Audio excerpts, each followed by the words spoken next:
Everything.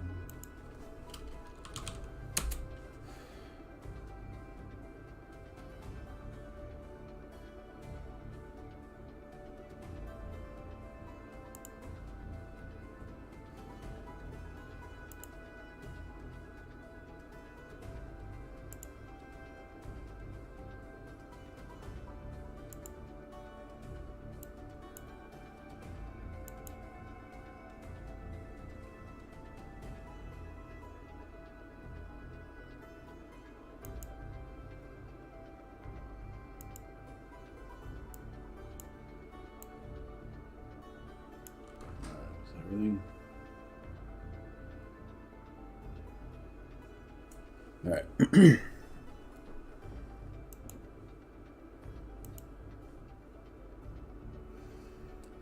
Okay.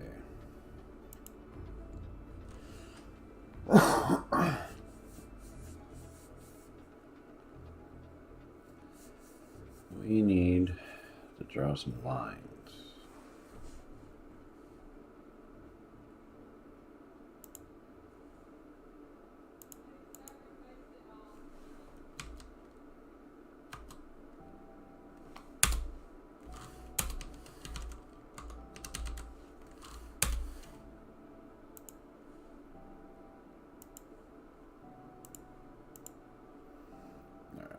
So,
I should just copy. What am I doing? Let's just copy a real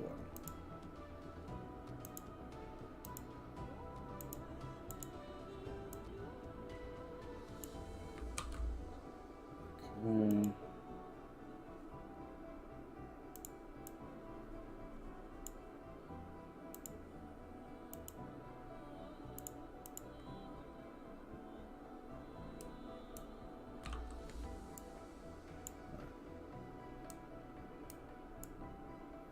So, let's say, we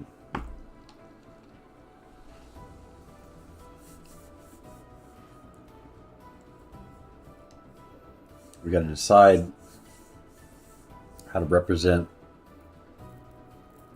fully, because right now in our coordinate system, we have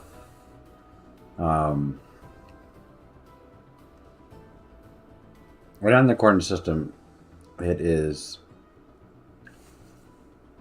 and it's based on the tiles. So if you're in position 0, 0, 0, that means you're, let's say this is 0, 0, 0 right here. And then that's the first tile, and then the position 1, 0, 0 is right here. 2, 0, 0 is right here. 3, 0, 0 is right here. 4, 0, 0 is right here. And then conversely, y goes like this. So 0 is in the just an x and y direction. 0, 0 is here, and basically you can't get to draw them. Okay. I shouldn't. This is teaching me something I can't be using. that to explain. So let's get all of that. Delete that.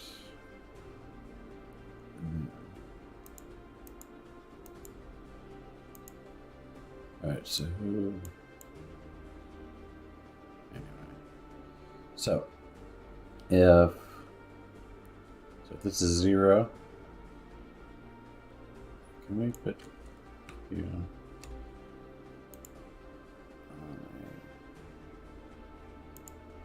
on a layer?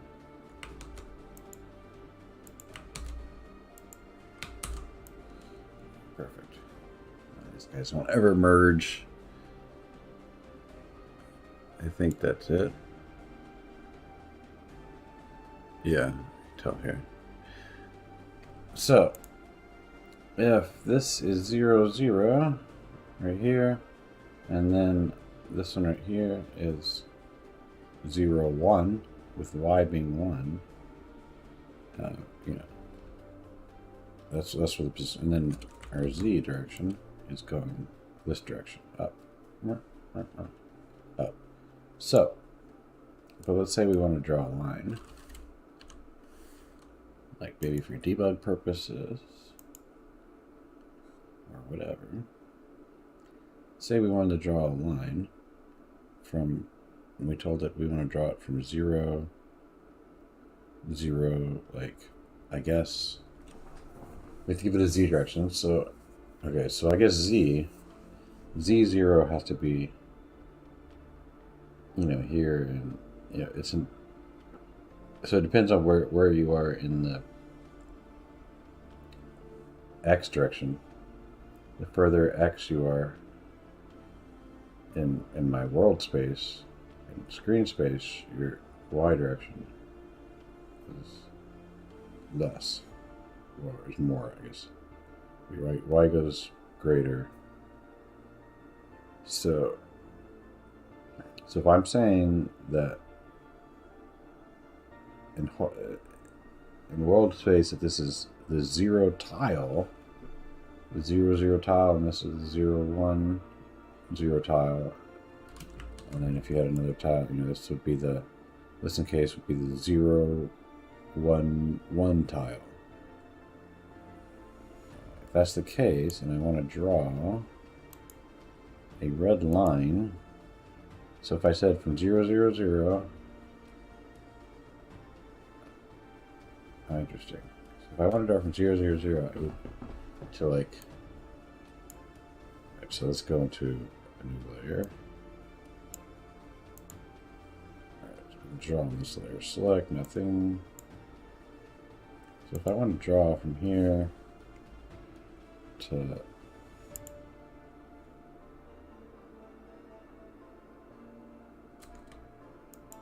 there. Yeah, it's interesting. It's gonna look, when you draw on top of there, it looks funny. And actually, I mean, did that even help? I was trying to convey to myself that it's going back in the y direction. That doesn't even help, because that tricks my brain into thinking that it's actually pointing, you know, that way. So that doesn't help to draw a line like that. And if I draw it like here from this side that way, that's fine. And that's because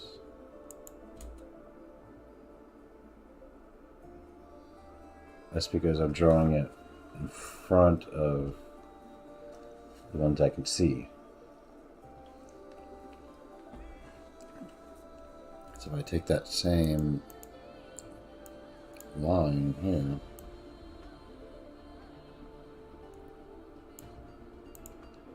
look, it doesn't look like it's going through the bottom of them. It looks like it's going wrapping around the side of them or something, which is not what I'm trying to convey. Okay, so how do I do this? Because ultimately what I want to do is I want to be able to have at least I don't want to listen to that.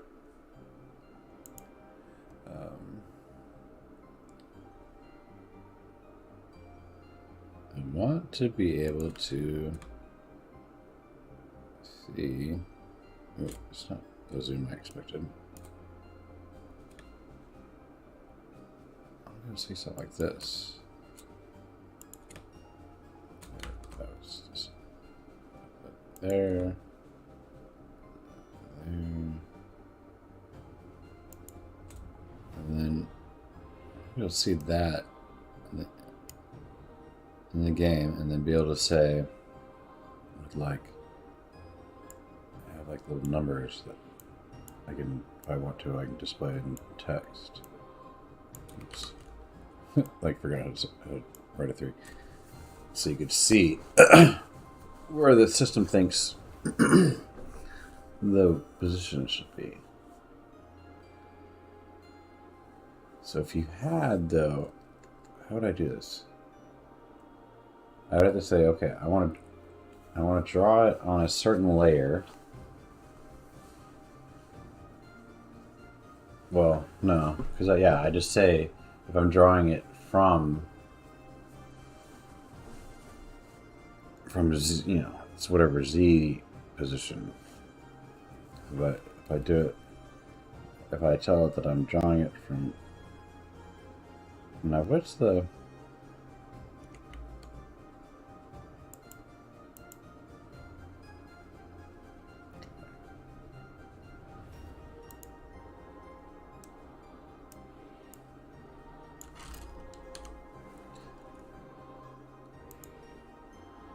where's the point here? Because I drew from here to here, and then you go from here to there, and there. So the corner is like halfway between the two. So if I was drawing a line, I guess if I was drawing that direction, I want to put a pixel here. And if I'm drawing this direction, I want to put a pixel here, I guess. Because the true point corner of this box is right there in the middle of all of them. And you can't draw a pixel there. So if I was drawing from here, it'd be like that would be the position. I have to calculate what that pixel would be. And then the back corner of this box is, and that doesn't, I guess we want it to overlap, don't we? Did I not position these right? What's going on here?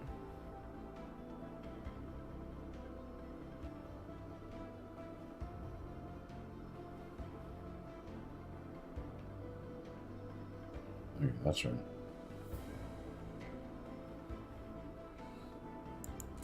Okay, so that's essentially the line you'd want to draw. And you'd want it to write in text.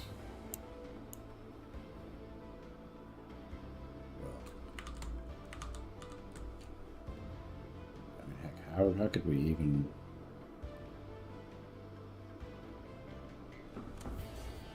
In the game, I think. What's our scale in the game?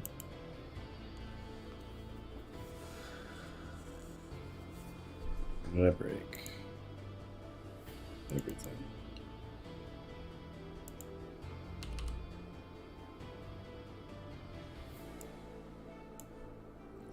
Last session. We'll return to you in a little bit.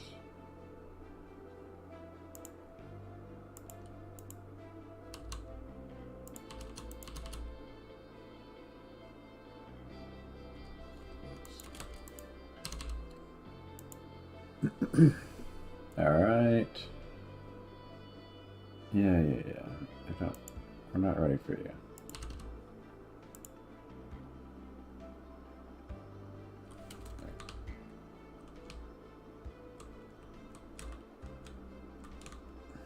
Here we go. So Why did I think I just wanted to look at. Oh, right.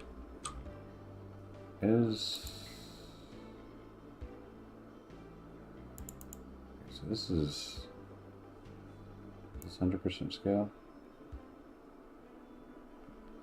So that's 100% scale. Are we? I think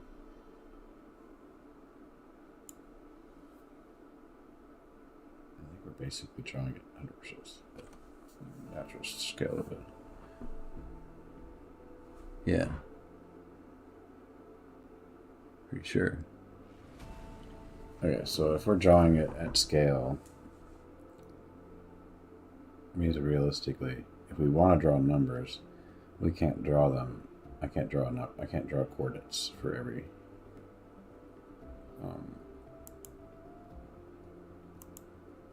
Can't draw coordinates for all these. I'd have to skip. I need to do something like, label this one and draw it in bigger letters. 0, 0, 0 with commas, and then down here would be like 0, 5, 0 to label the square over here. My scale's wrong. 3 would be there, 4 would be there, 5 would be there. This would be more like 6, but whatever. It has to be staggered because we can't write the text small enough. Is this something I want to do? Is this worth even pursuing right now? Because what I was envisioning was like the Unity editor, like you can, or like.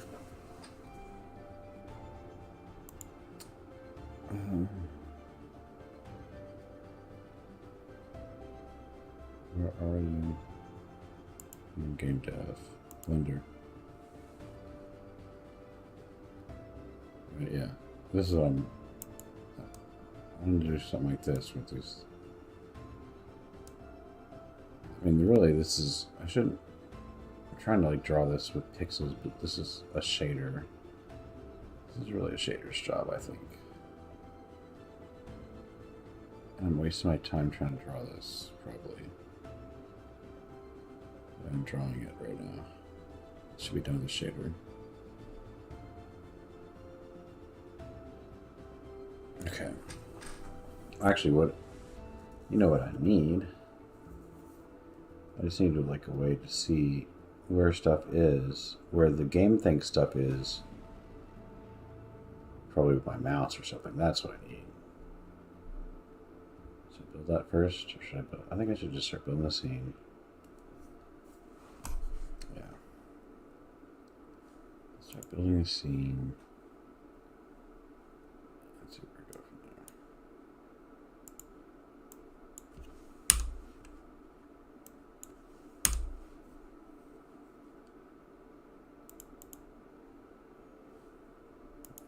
Leave it up for now. Okay. Can I merge them?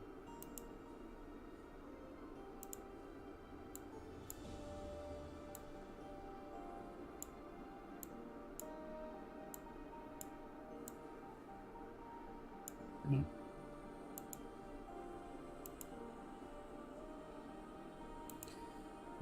So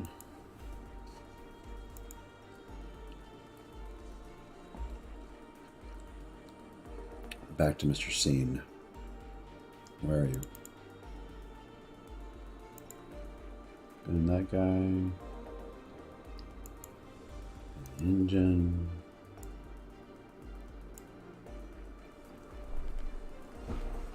Those are the unpinned tabs. Give up on that agenda item.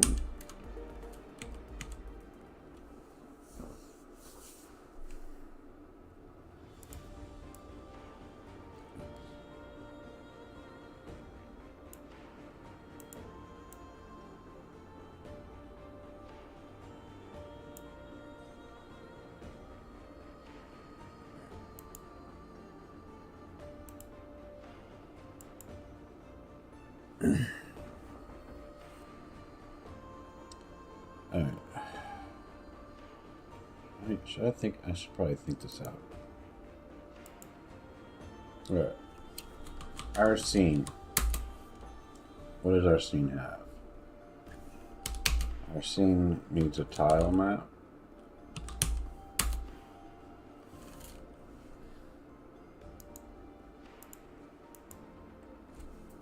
Our scene, it's going to have a lot of, it's going to have entities. What are the entities to it? The tile map to it is going to be, well, it's a tile map, but it's a tile, it has a tile map object, and the tile map object manages that. The entity, the entities can be, the tile map just represents the tile coordinates, but the entities can be fractional tile coordinates.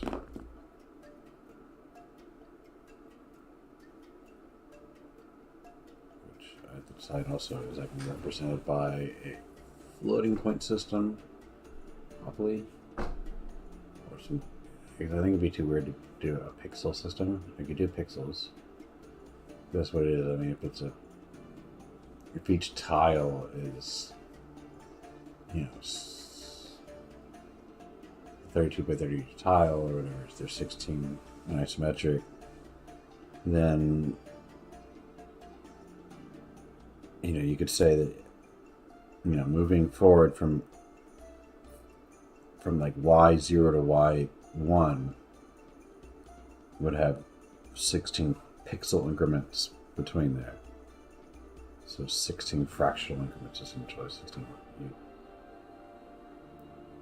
You'd be at y0, you're at the 0th pixel.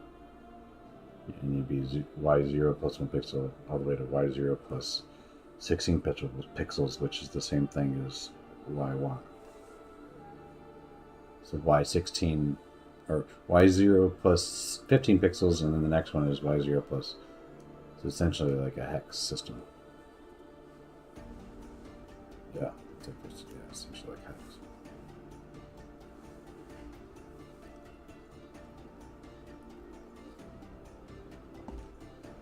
Which actually wouldn't even be that weird, probably, because it's a multiple of 8. I mean, I didn't think of it like that. But if we keep it at a 16, it's not that crazy. Because it wouldn't be like what is 16 in binary?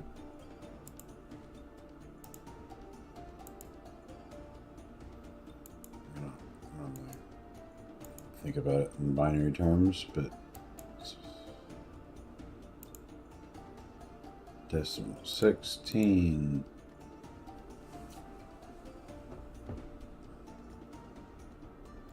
Oh yeah, actually no, that's perfect. Because 0 through 15 is all represented by, oops. Oh, I'm still in decimal. That's 4 ones. Yeah. You see that the math of that would work out really nicely. So maybe I might end up doing that. Because then I don't have to worry about floating point math. Which I hate floating point math. Because it's all, I mean, although most games that's what they do. But, although I hate it because of trying to force it into a monetary situation is problematic, but you shouldn't do that. When you can help it. Or when it really matters, at least.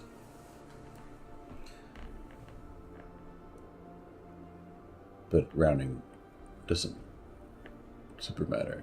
We're not going to need pixel precision. Well, we need pixel precision on colliders, probably. But we won't care about pixel precision. Floating point's probably easier. Anyway, so we have a scene. the tile map, and we have entities. Entities are going to be... What do you think? The tile map is essentially static except for whatever things in the world can change the tile map. You're going to have chunks of it loaded in at a time. And it's all going to be in... It's all going to be probably in RAM at the same time, because I don't think the tile map itself is going to be that massive. There's no reason why the tile map can't be inside of RAM, at least for the overworld. But...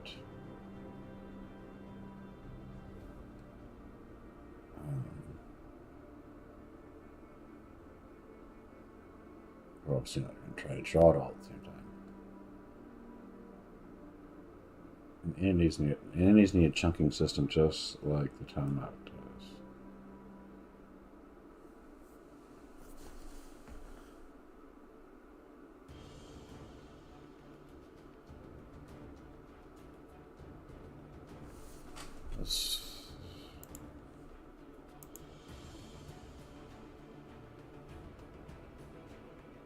I should start doing some memorization.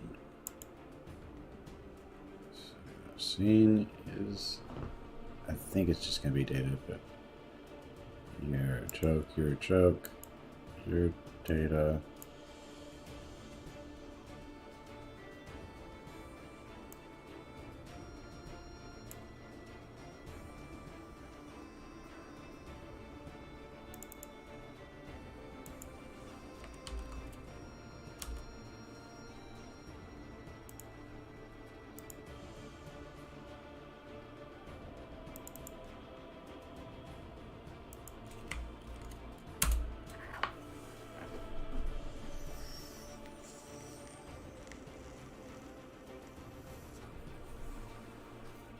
Okay.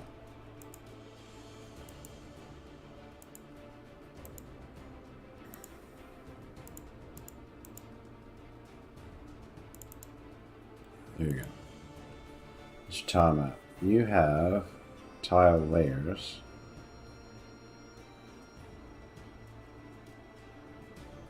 Ooh.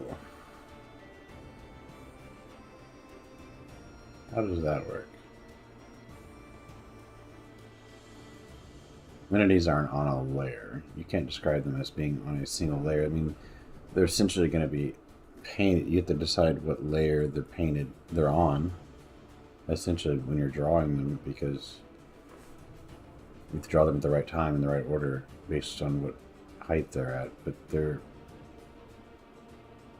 not necessarily on a layer. I don't know that I need to move them, because as they're moving, like up a ramp or something, they'd be moving up layers and up or down layers. I don't think I need to try to start moving them into separate layers, layer data, layer lists. Moving them in and out as their version of this. I don't think I would need to move them in and out of that.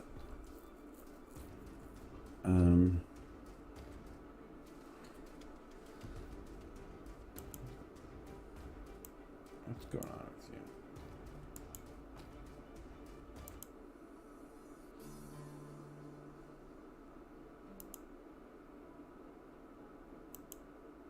I think it's because it's all that founder stuff.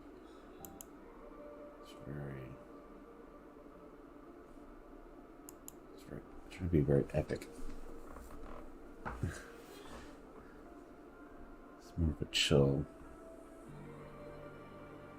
moment like this. How do we... Alright, so we're not going to need layers on... We're not going to need layers on the entity's data system. It just is going to have a Z height, I guess, in pixels.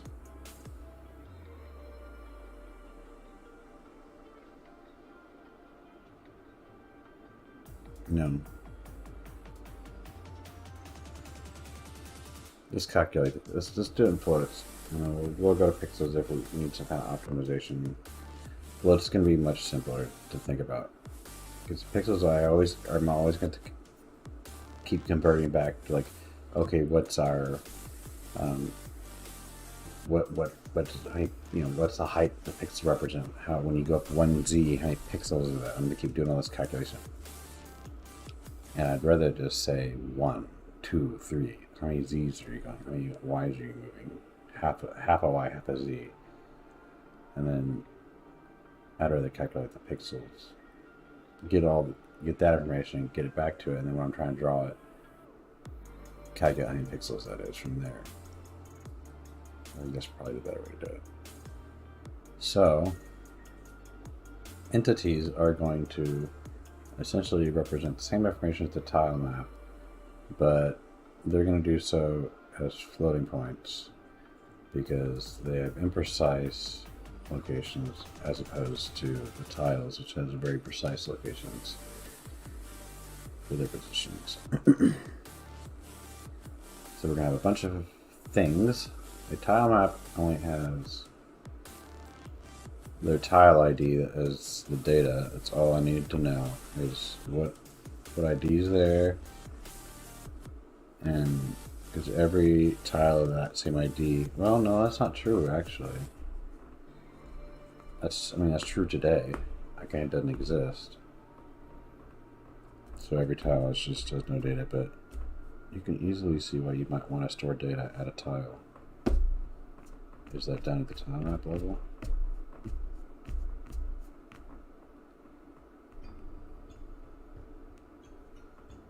I mean, for one, you're going to have a... you might have it... That's how it looked like something, but you might have like a hidden... It might be a special tile, like a trap tile or something. Or even though it looks like every other tile up next to it. It could be... What do you think?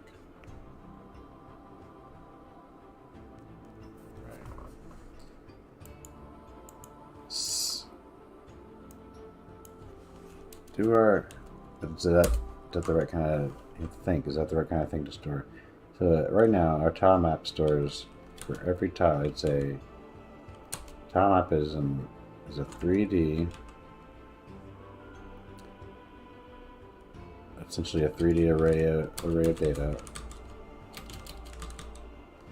and for each coordinate, we store one piece of data at this. Which is the tile ID. Tile ID represents which tile? Grass tile, a dirt tile, a road tile, whatever. So you'll have some number that represents grass, some number that represents roads, etc., etc.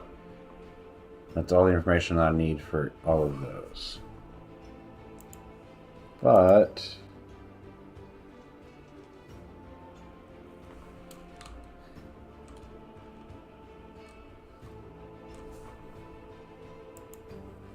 could have special hidden trap tiles where that looks just like this tile right here, but that one, when you walk over it, something happens, or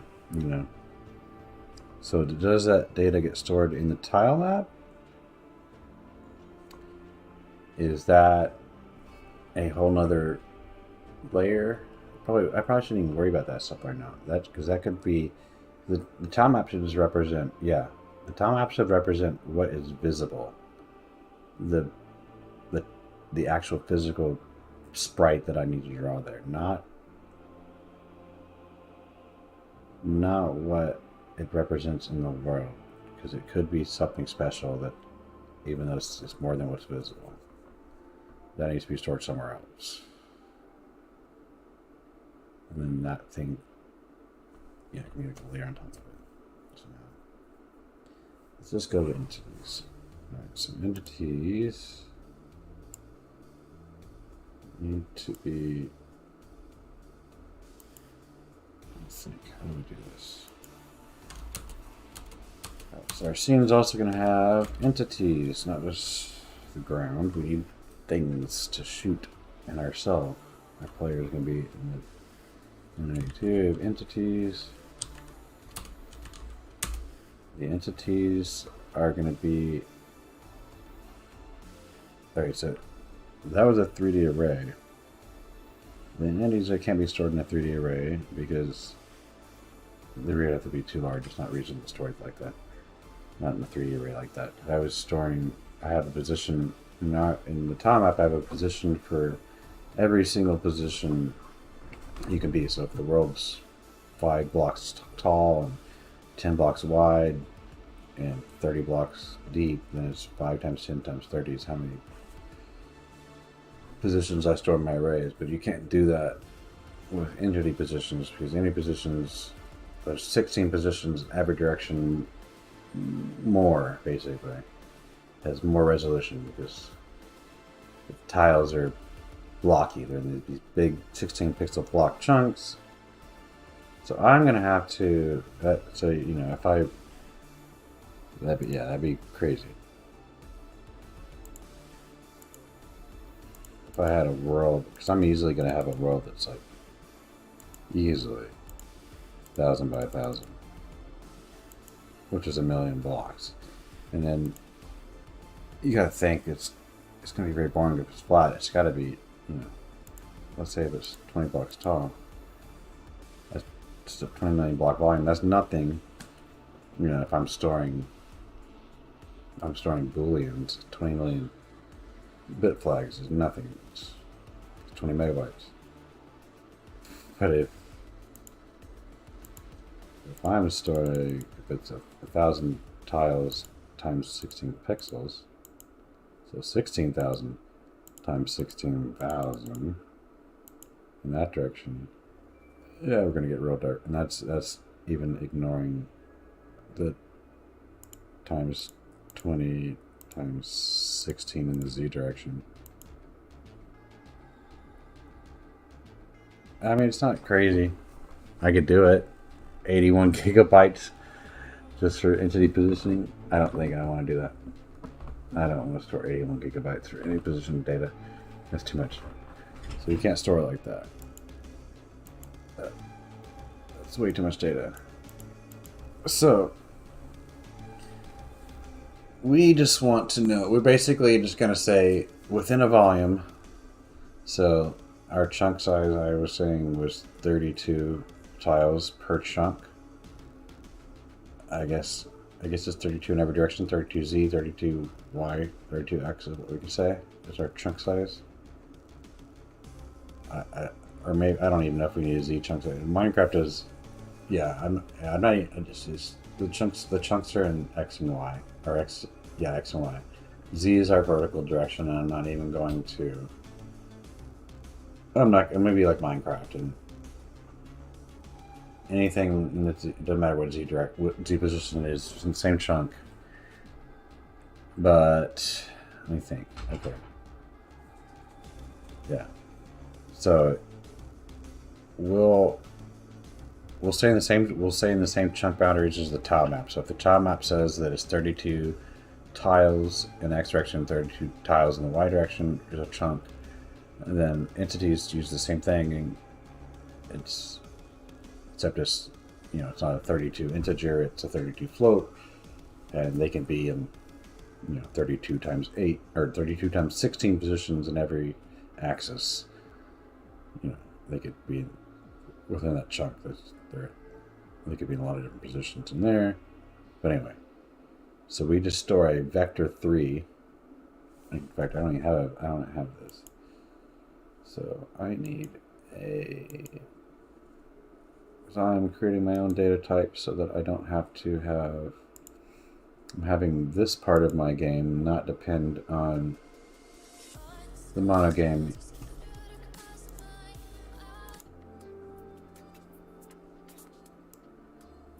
The monogame data type, so I'm creating my own so that I can make it portable and switch and change the line and go to Unity or something if I want to later. But I do want to rely on an engine for some reason. I don't think I will, but so I'm gonna write around vector 3 real quick.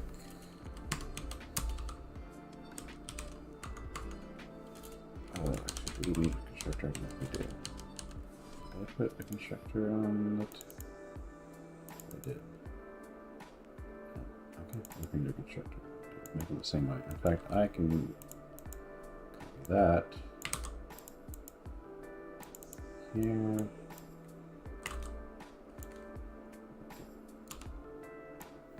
That. Let's add the Z component to it.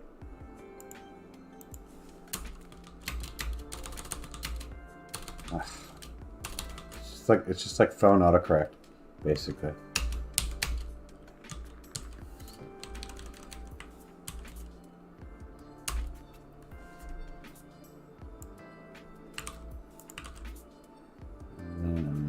Okay. All right. So we're gonna have entities that are gonna have our vector position, and they're going to be within a volume, which is our chunk volume.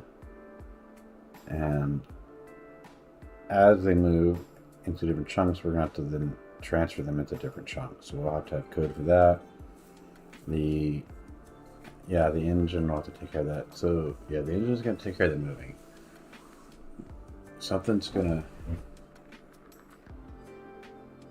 to...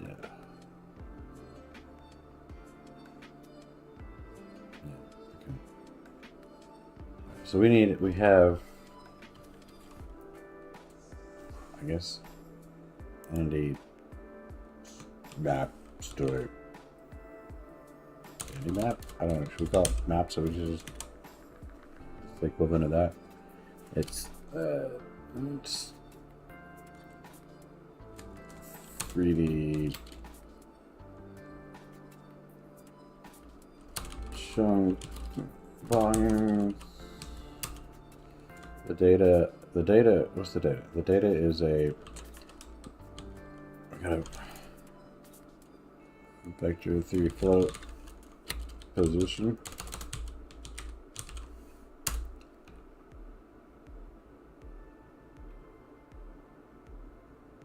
Should we store, the entity map stores the entities. Well, it stores, it needs to at least store positional information, because that's the point of it, is so that the scene can draw which entities are there.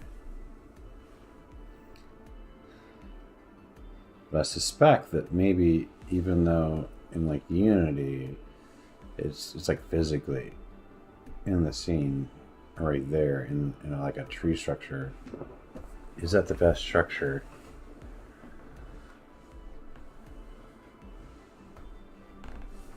For the actual entity, I mean, we need to know, the scene needs to know that which entities are needs to know where they're visible, technically. Maybe this is where you put it, but every entity is gonna have, we're gonna have lots of different entity type data to become, like, different entities are going to have different data that they're going to store with the entity. And for efficient performance, I need them essentially all to be, I need them to be in these packed arrays. I can't have, I mean, I don't know. Maybe I don't need to performance tune ahead of time. Because this is a 2D game. It's not massive scale. I'm not even trying to have thousands and thousands of things on the screen at one time or anything.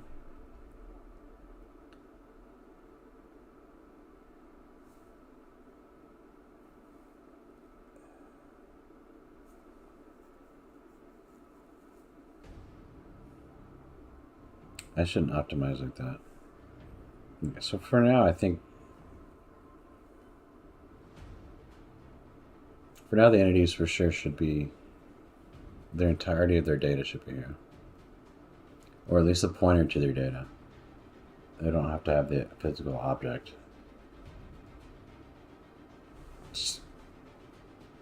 Technically, it could just be a pointer to the entity map struct.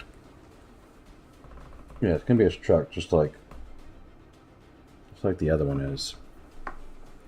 But like, right? Isn't that a struct?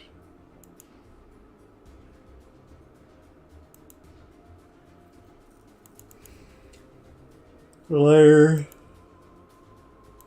No, it's not a struct.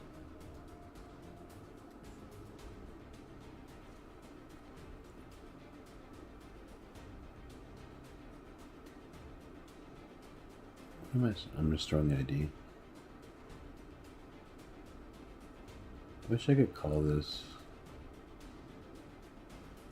run this, but I should call this.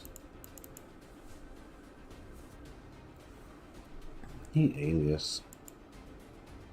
Probably a bad idea. I shouldn't do that. No one does that. Alias types.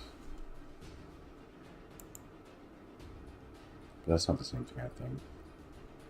I want to do like a TypeScript thing, right?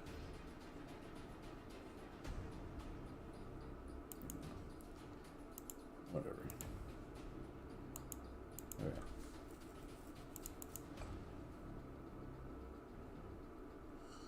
These insert tile IDs.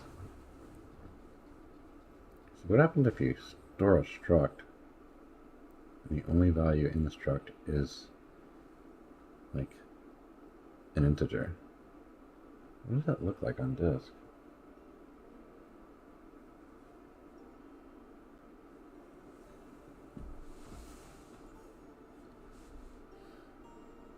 Surely that takes up more data. Surely there's some overhead at the struct.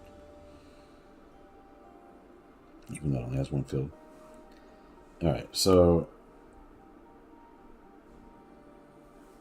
I should just start. Do I even have an entity type yet? No.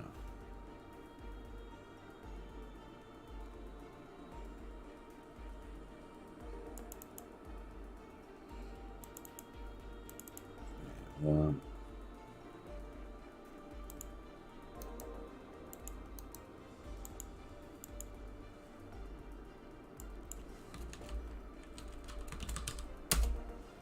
I guess. I'm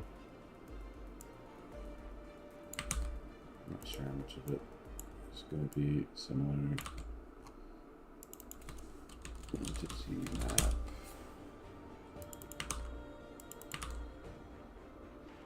We do want to keep the same chunk size. In fact, is there any way I can...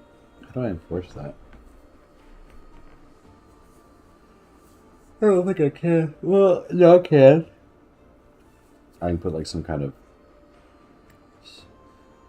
game chunk setting.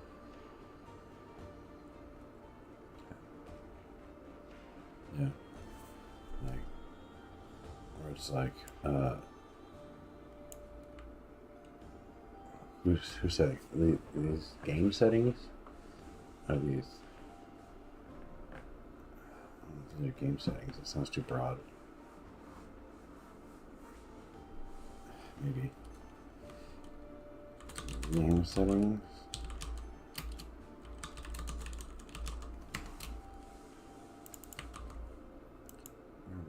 The engine data. Yeah, sure.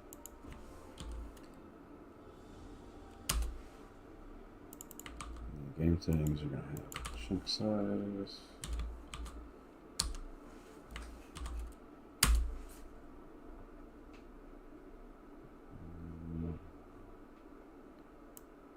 Good to go. Use anything.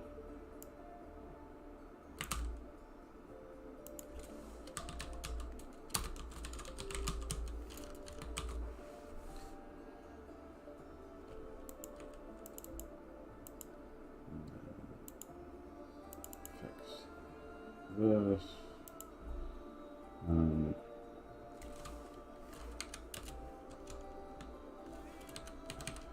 Surely. Game settings. Game settings.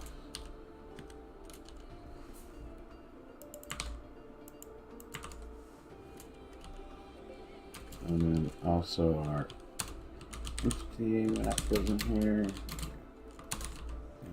Entity map. Settings.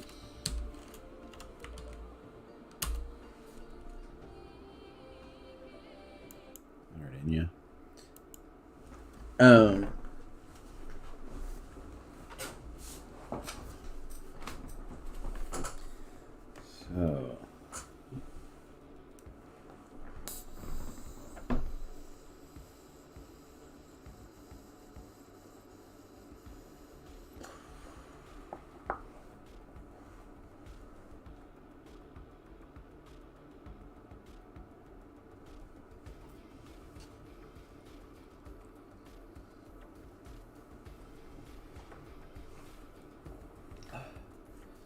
So we have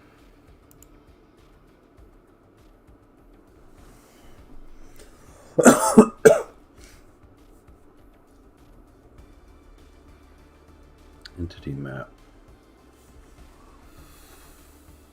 All right, so we actually let's delete all this.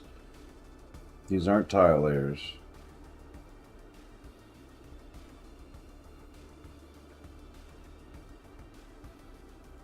The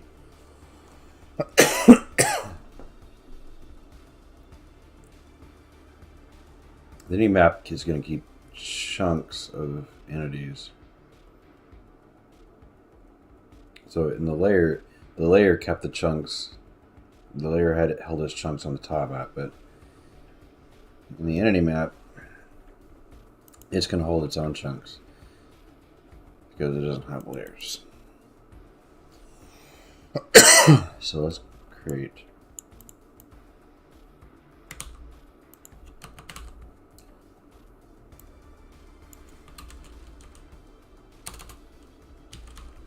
entity chunk.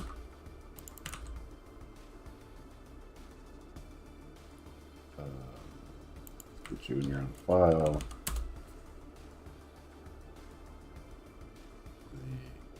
The entity map doesn't have a list of tile layers. It has a list.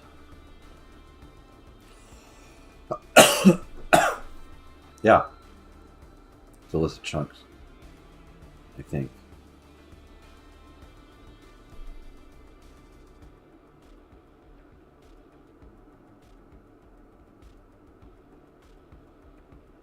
No. That's bad because the other one, my tile map data structure, it is just a 3-dimensional array. But we have I can't because of this. This is a bad structure for this. I think I need to do a hash where I hash into we're talking about the chunks here.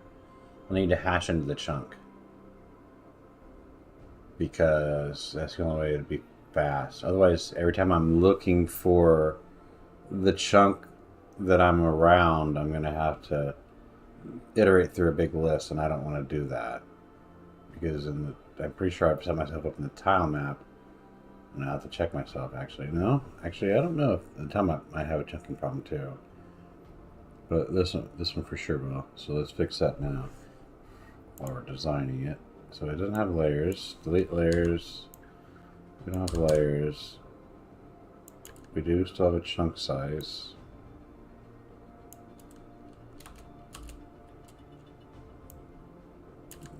Delete that. Oh, wait, yeah.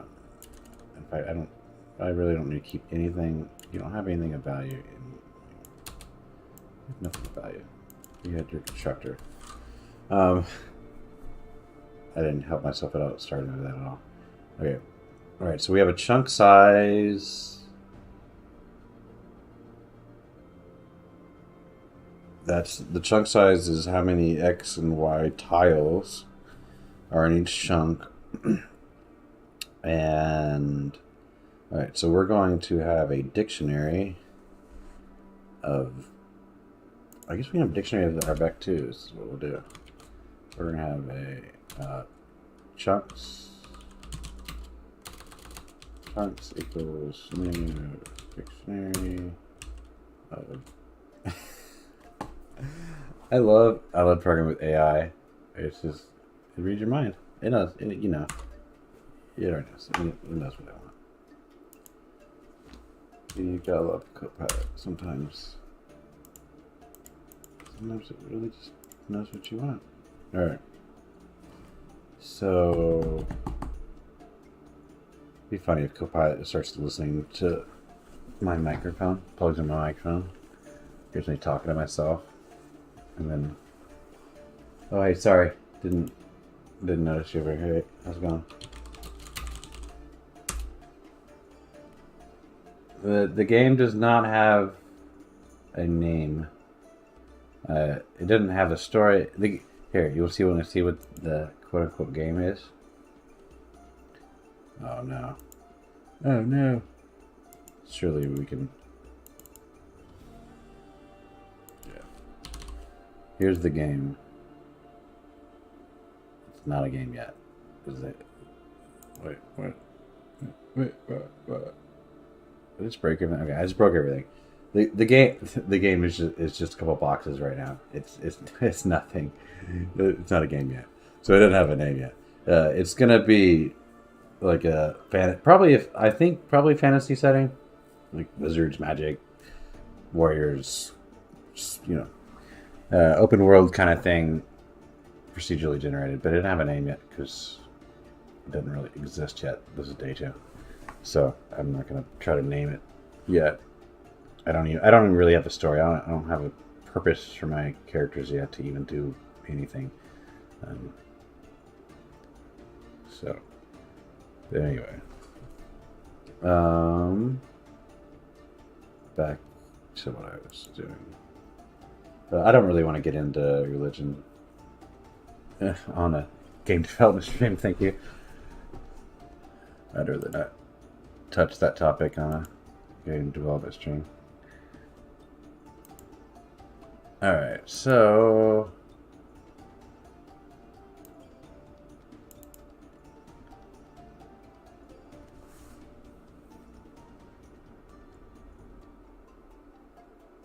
let me see. Entity map.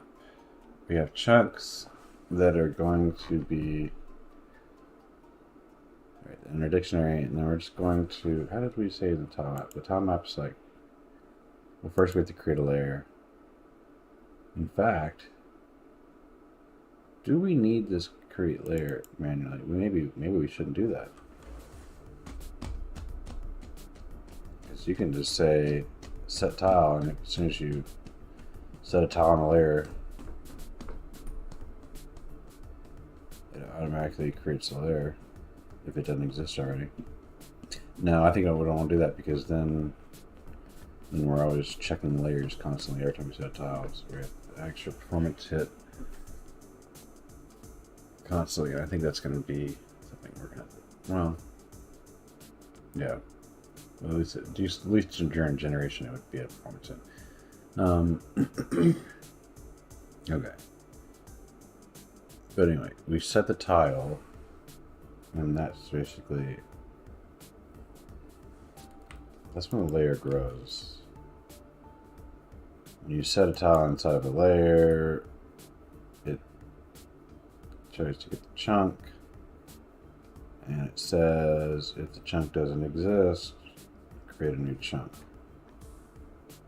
That's part of the layer mechanism. But layer in our entity map, this is a layer here. There's no layers in the entity map like the tile map has. Why would I choose? So someone in Twitch asked why I would choose Unity over or Monogame over Unity. The reason I chose, well, I was actually originally developing this in Unity, so I have a project in Unity right now. I didn't have the I didn't have my tiles drawn yet. I was just working on the data portion of the stuff, pulling in data. This thing's going to have it where I can basically type out stories and stuff using Markdown files, and you're just basically going to read that in and build quests and stuff off of the Markdown files. But anyway, so I was kind of setting up for that, and I noticed, every time I hit compile, every time I hit save and move back to Unity, like I'm waiting there for 30 seconds or more sometimes, and sometimes it would stall, and I have to wait for even longer. And the truth is, with this game, the way I'm designing it, what am I getting out of Unity? Because I didn't plan. It's going to be completely procedurally generated. Like I might handcraft using some kind of internal editor or something. I make some little small structures and stuff that are stamped out patterns in certain places, but through the generation. But I'm not hand placing anything in the world, so I don't get the same things you kind of get from having an editor that I can drag and drop things. That doesn't really get me anywhere. I don't need to set my I don't need their editor for setting data. I don't think their editor is a good way to do data.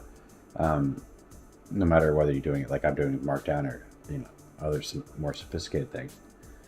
But yeah, so it's just it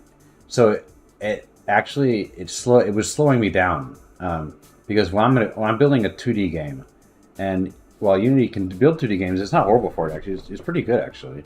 To make it pixel perfect and to do it was actually I had to force it to do things I wanted to do, whereas my game is going to be so simple as far as the drawing parts and stuff. The only thing I lose out of not doing Unity is I'm going to have to do lighting and stuff. So I'm going to have to learn shaders on my own. Because with Unity, I can do pixel art, simple 2D pixel art, but then I can add, you can do with materials, you can add normals to your pixel art. And then you get, with lights in your 2D scene, 2D lights, you get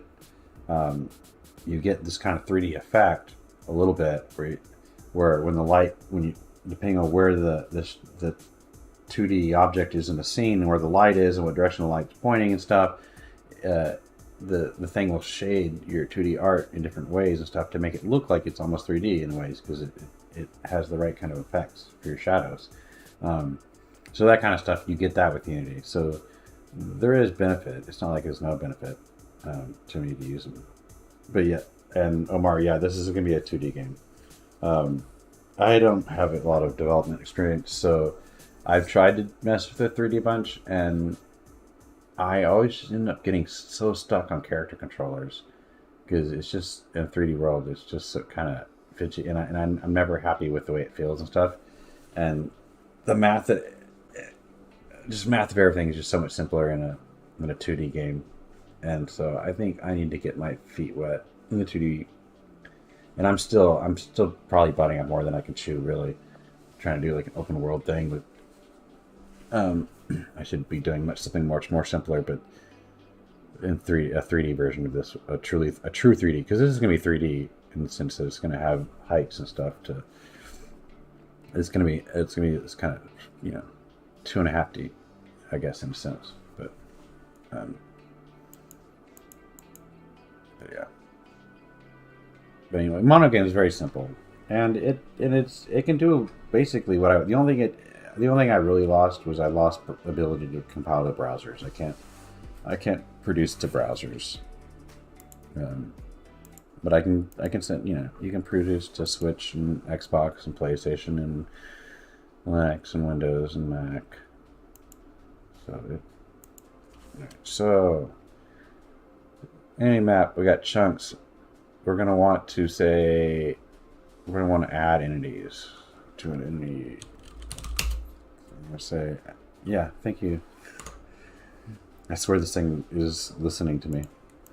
Yeah, we need to create an entity.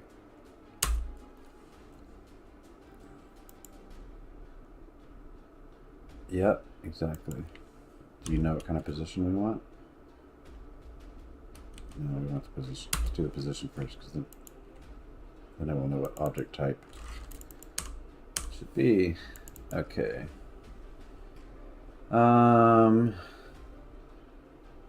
The position should be a vector 30 float. Now I'm making a sort of lister.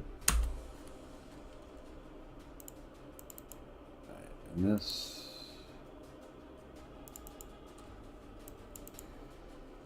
So here's a tile chunk. We have a different data. We could do a generic class here. Does that work? What's the size? No, that doesn't work. Because this thing has a, yeah, no, it does not work. This is one array entry for every possible position in the tile. That's not how we're going to be storing our entities. We're going to be doing sparse. Why am I even copying this? I don't mean, there's nothing of value here, is there? There's nothing of value here. Alright.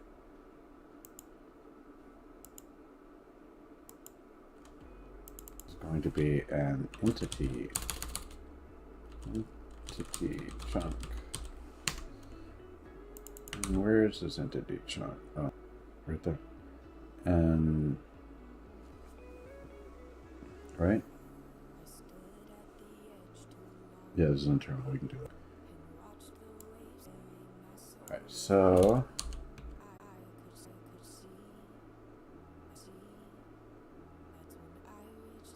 for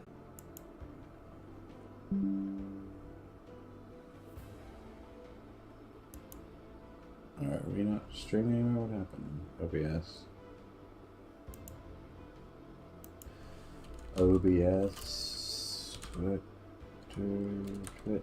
Twitter, Twitch.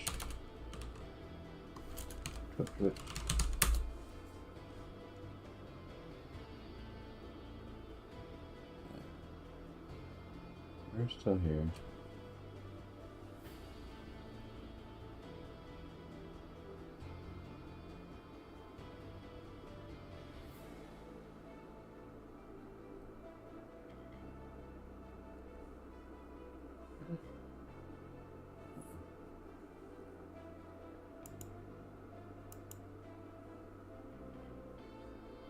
Let's program it. That's what this right now.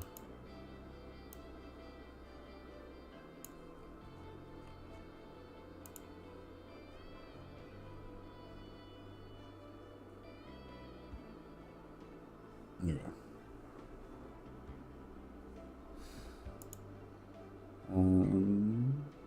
Chunk size. Alright, so you didn't save the chunk, bro. Mr. AI.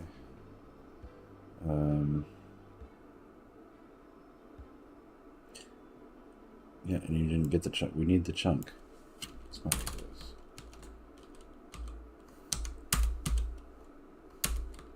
This is how you do this. Chunk. You say if we don't have it. Then you add it. See how that works? Then you can just say chunk equals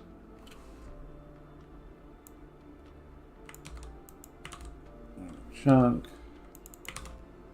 here, put that in there, and then right here we have access to both that version or this version, depending on whether we got it out of the dictionary.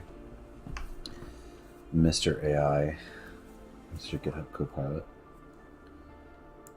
I don't know why you don't know that. You can do some pretty crazy things, but you can't figure that out. This is a very typical pattern. Okay, so yeah, that's it. That's it.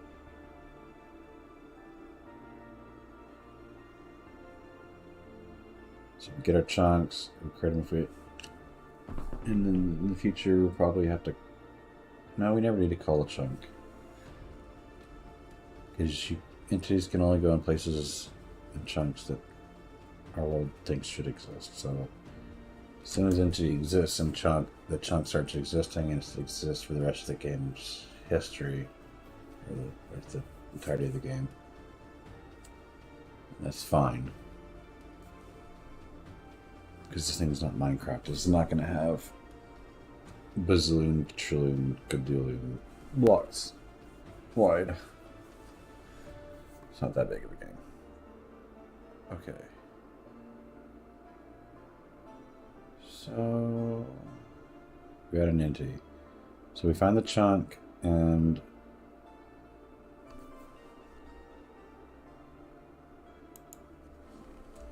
add entity chunk.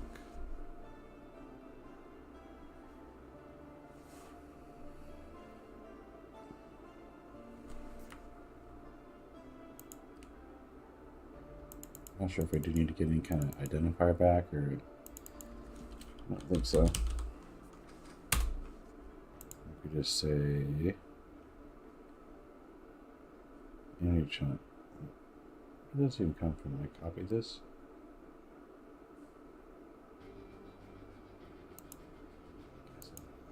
I swear I didn't copy this. Where did this come from? Get up, Copilot, build this. I don't even know. Okay.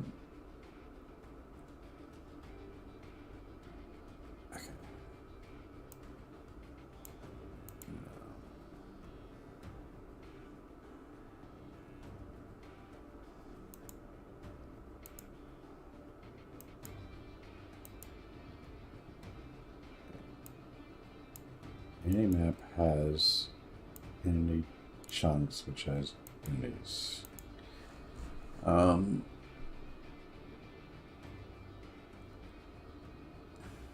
The dictionary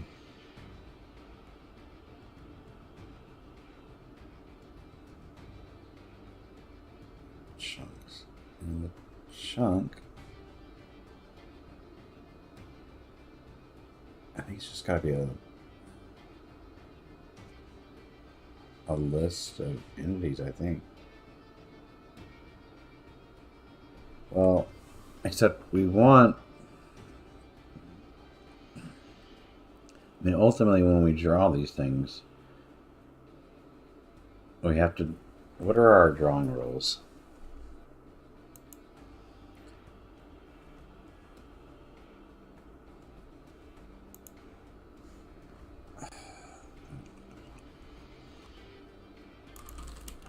You guys can go, take a hike. You guys are almost useful. Okay, so when we are drawing,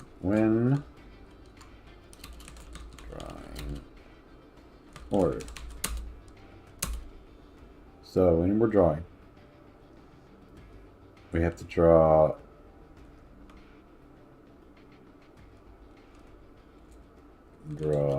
Z,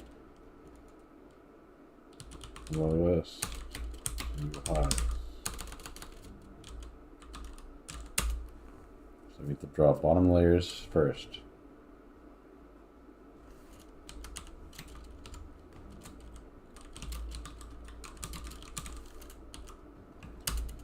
When we are drawing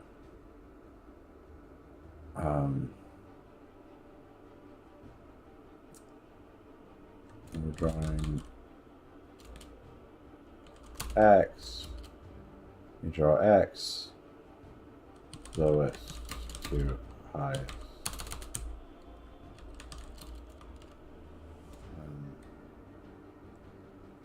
And we'll have to, I don't even know how to describe.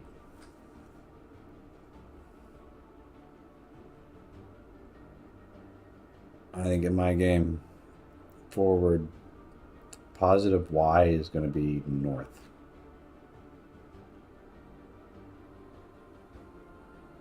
For arbitrary, for reasons. I guess, I don't know. I need,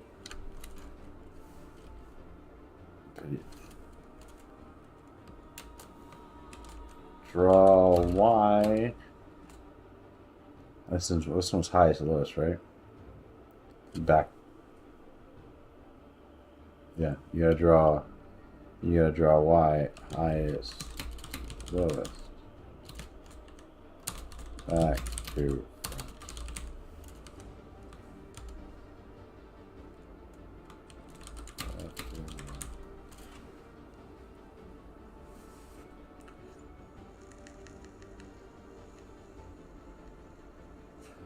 Alright. So this, since that's our draw, why was I doing that? I was doing that for a reason. Okay, so since that's our drawing rules. So if we're drawing Z lowest to highest, X lowest to highest, and Y highest to lowest,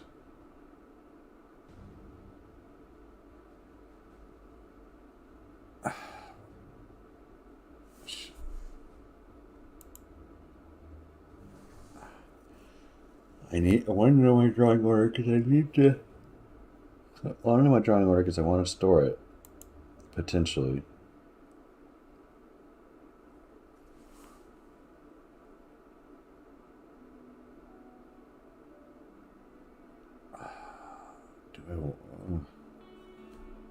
No.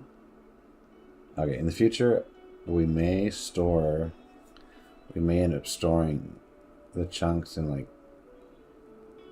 I don't know, you could do like red block trees or something.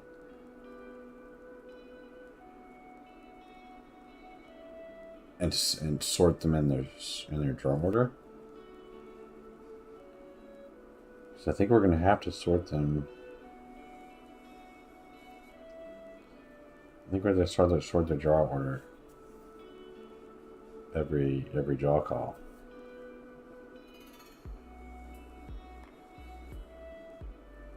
Which I'm probably just gonna. I'm probably first just gonna use C# generic link. It's just gonna be horribly inefficient. But I think that's probably what I do. I need to get a game working. And until I have tons of stuff on the screen, it's not gonna matter. So, with that in mind, our entities are just gonna be dictionary chunks, dictionary key chunks. But inside the chunk, it's just going to be a list of entities. And when I want to draw them, I'm going to have to do a sort. And then when that breaks, because we can't hit 60 frames per second anymore because we're spending too much time sorting some kind of massive list of entities that I need to sort. That is when I decide to change the structure of that to a different kind of structure. Because otherwise, that could end up working forever, and then I would have wasted my time designing something I need to design and not finish my game. Okay, so let's see. We go to our chunk. Our chunk is just going to be a list of entities. It doesn't have a size.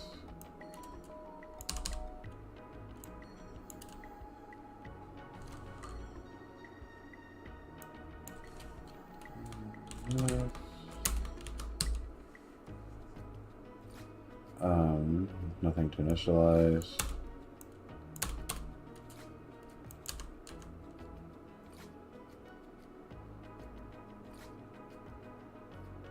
And we're not going to.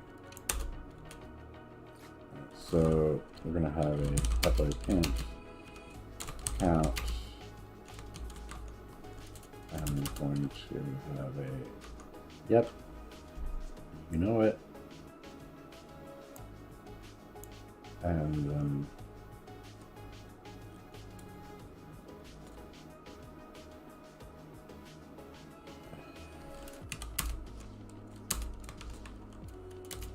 oh, so easy. we're just a wrapper around the list right now. We'll add more functionality later, though, probably, because we're going to have to transfer from entity to entity. So, at the very least, we'll add helpers and stuff probably to help you figure out what entity or what chunk to chunk, transfer chunk to chunk, entities from chunk to chunk. Because they're going to, as they move through the world, they're going to have to move the chunks. So, they're going to have to change what chunks are stored in. So, in that way, it'll be like a regular list. We'll probably add that directly to them. Just like as a helper. That doesn't apply to that. Cool. Alright, and then so the game engine, well, it talks through the map, so it needs to be able to say get a chunk. Oh, actually, okay, let's think about this. The game is going to have to be able to say, essentially, give me. I think what the game is going to want. The game's going to decide which an XY rectangle of chunks. XY world coordinate space, and say within this space I want all the chunks. Give me a list of all your chunks. And it's going to have to return the chunk, and I guess probably its key, its chunk key. So you can figure out which chunk you got back. Good job.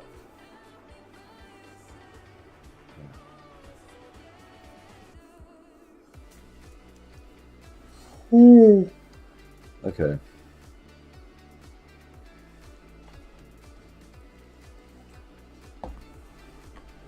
I should take a break for a second.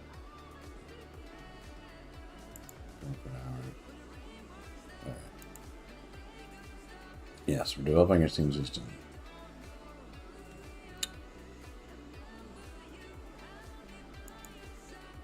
Specifically,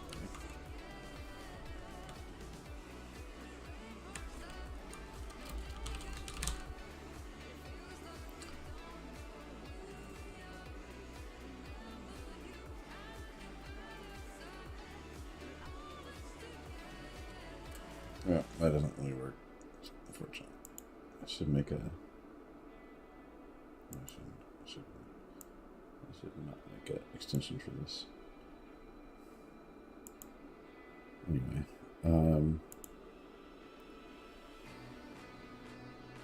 let's close that. Let's go.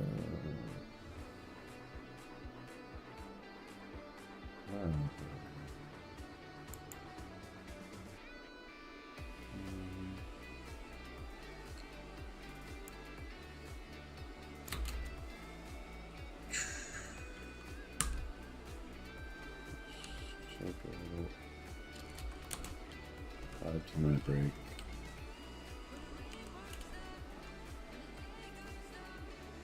That's 9 minutes, but I'm not really probably. I'll say 10 minutes, but it's not really 10 minutes, so I'll probably be back before that.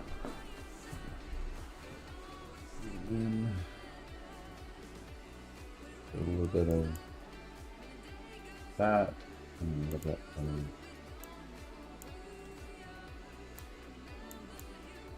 this.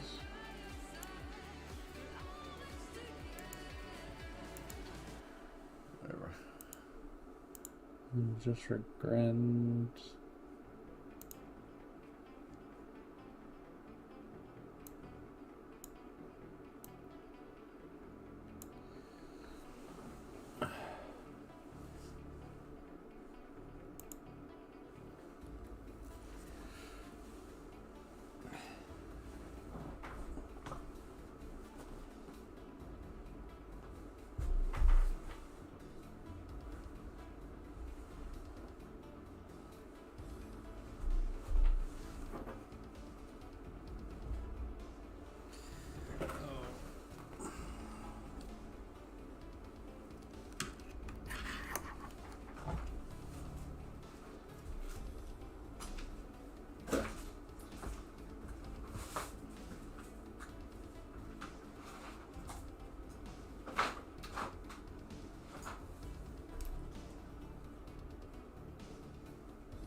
The world.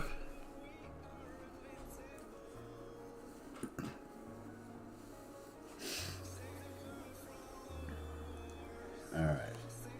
So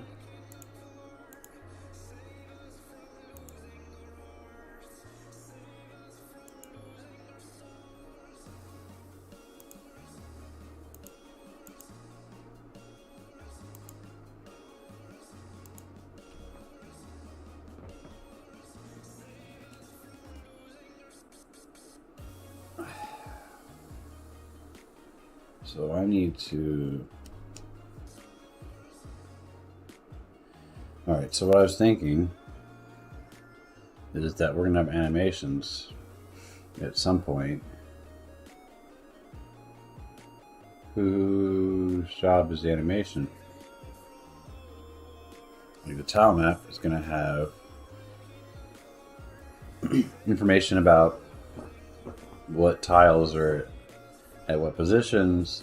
These are tile IDs, but during an animation, because technically tiles can animate, we're going to have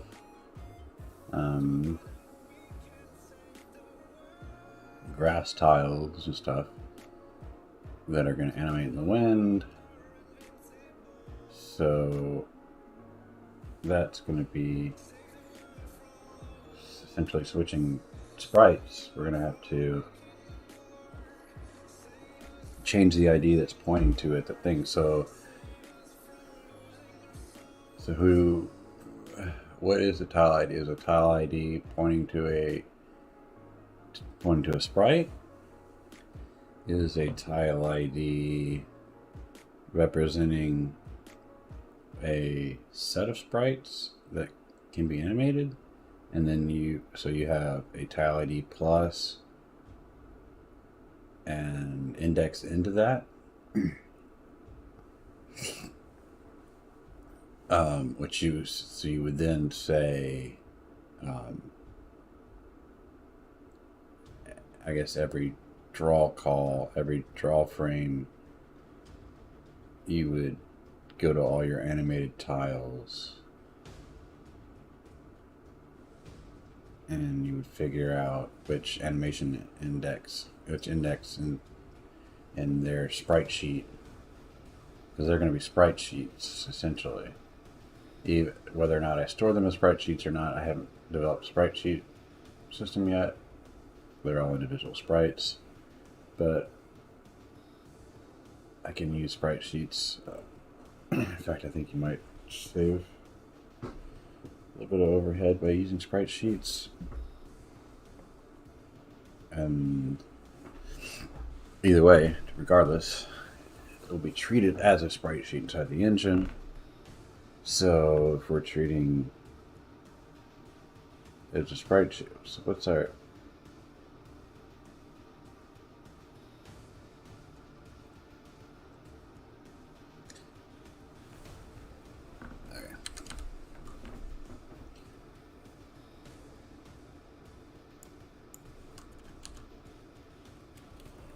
Our develop scene and tile and entity system, essentially.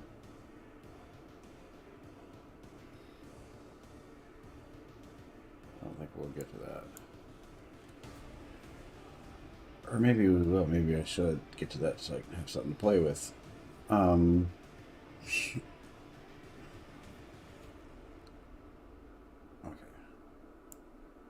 Let's look at this here.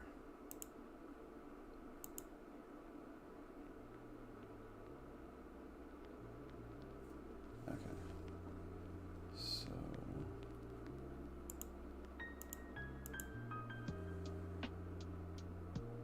this one will be dot.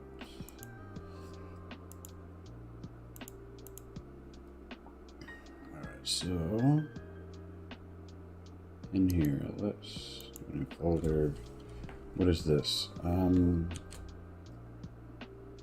don't know,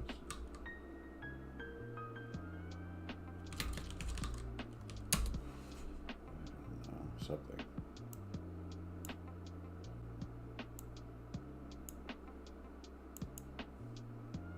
Ideas.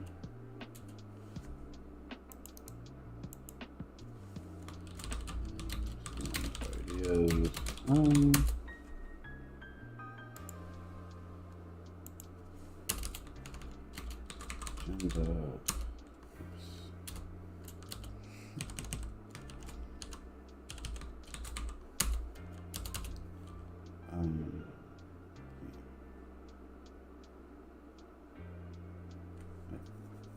Game mechanics, generation algorithm. That was the home. That's good. And then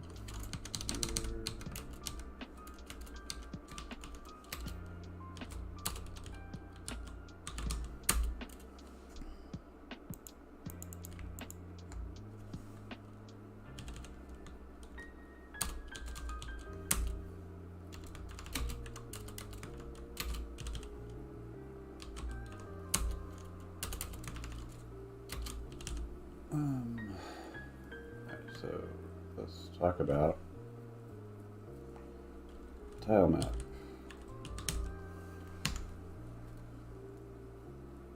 And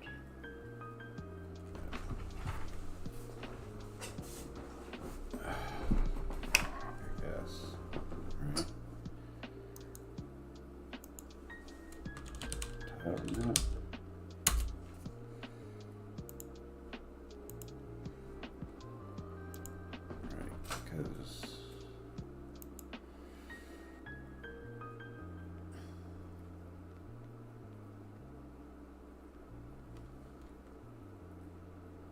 Tile map.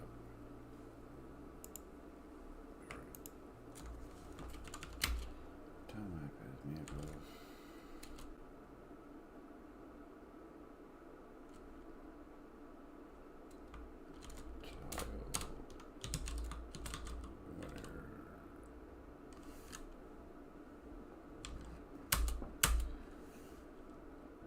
tile layer.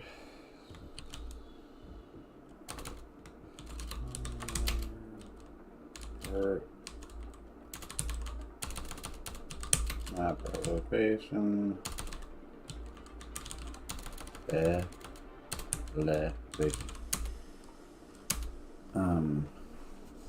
Really it.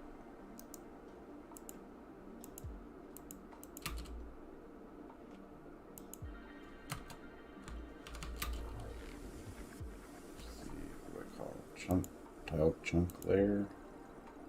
Tile layer chunk. Tile layer chunks.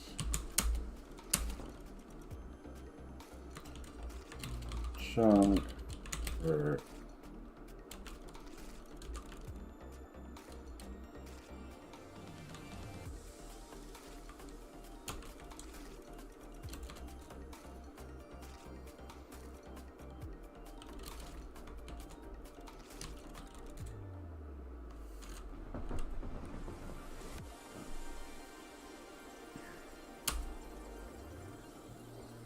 so in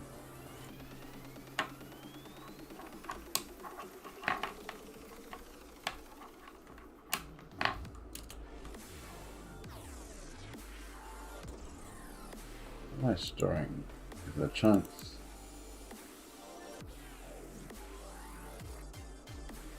Okay, right now it's just storing tile IDs.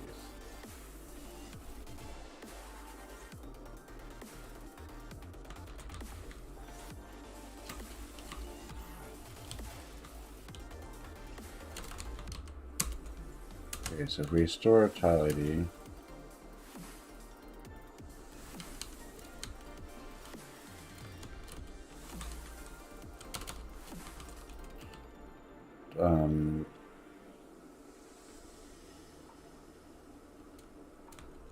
tile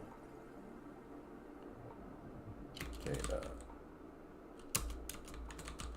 each position contains data. So currently we have tile ID is the only piece of data we have, but that should probably change, shouldn't it? And in fact, if I just make that change to a structure, I could keep changing my mind to what I put there, and it can be easily be additive. I can add more stuff there. So let's. Where are we at? How broken are we? What's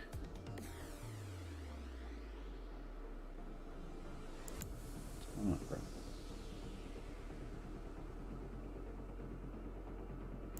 Yeah.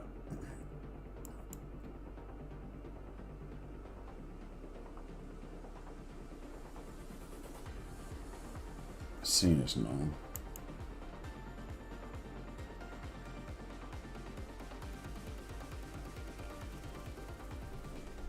Hit that.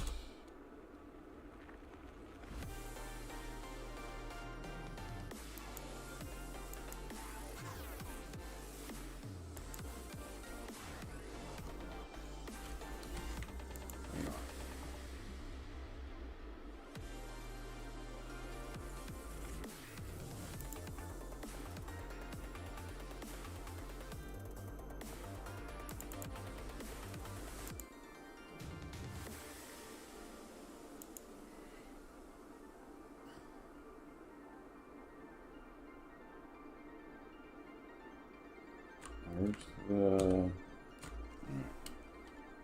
game settings?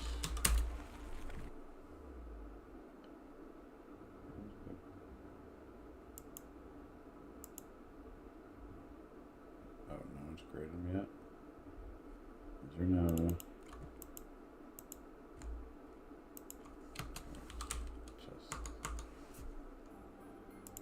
Zero reference to this constructor. Okay.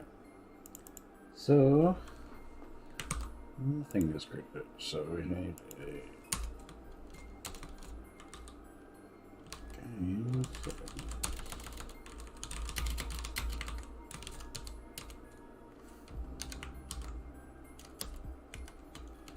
In our game settings, we have a chunk size of 32.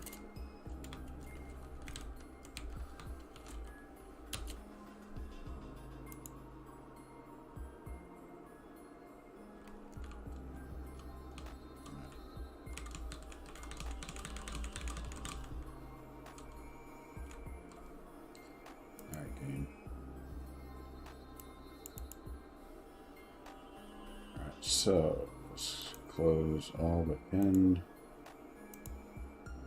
Let's go to our tile layer chunk. Okay, so you're no longer going to be an int. You're no longer a tile ID. You are your tile data.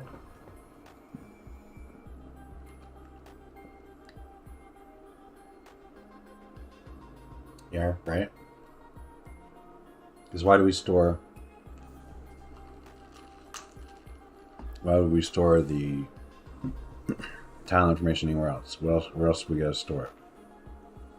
This is the best place, right?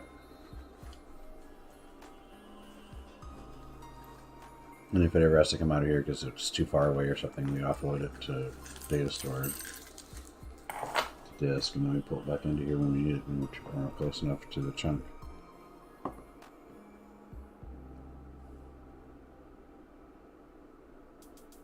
We store the data here. So it is tile data.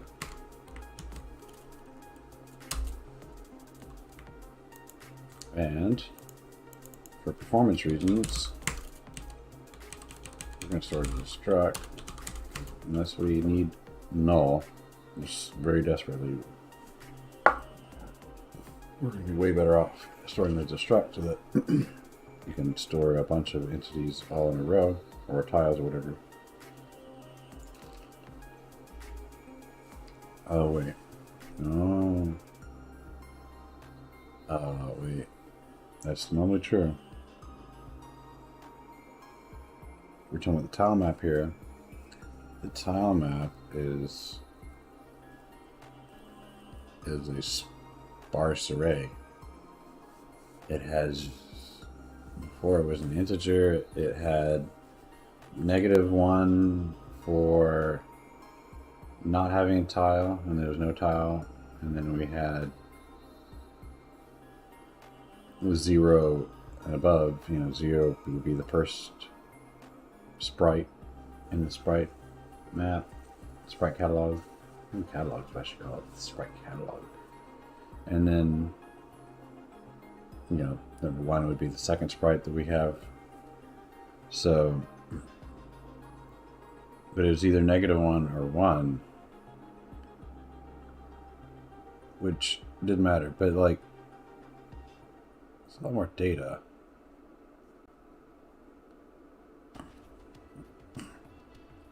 So if I opted to do, well, it's not. It potentially is a lot more data. It depends on what we store there. Because we're going to store the tile ID. We're going to store another integer, probably, of the offset for the sprite.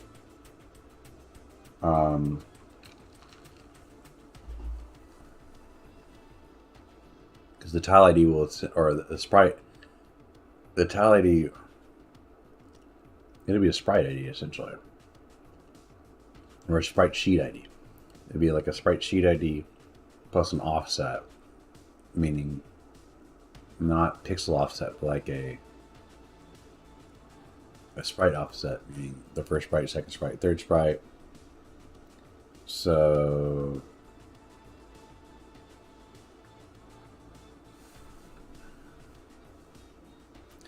that's 2 pieces of information, an integer, and then so when we have nothing there, we're storing. If we stored a null, because we used classes instead of structs for our tile data, then you just have a null. I think of a null as assuming we're on a 64-bit operating system. You're probably looking at maybe potentially 64 bits to store the null, essentially, because it represents. That's the way I think of it, because it represents an address space. So the null is just the 0 address or something. So it's probably a 64-bit number, probably under the hood. And these are 32-bit integers, so you get 2 of them. Anything past that would be more expensive for all our tile positions that don't have the air positions, essentially, because we need all these layers. You're going to have a lot of tiles that are air, or a lot of tiles that are under the ground, and I'm not going to set the value for tiles that are under the ground because that's pointless. And really, in fact, because of that,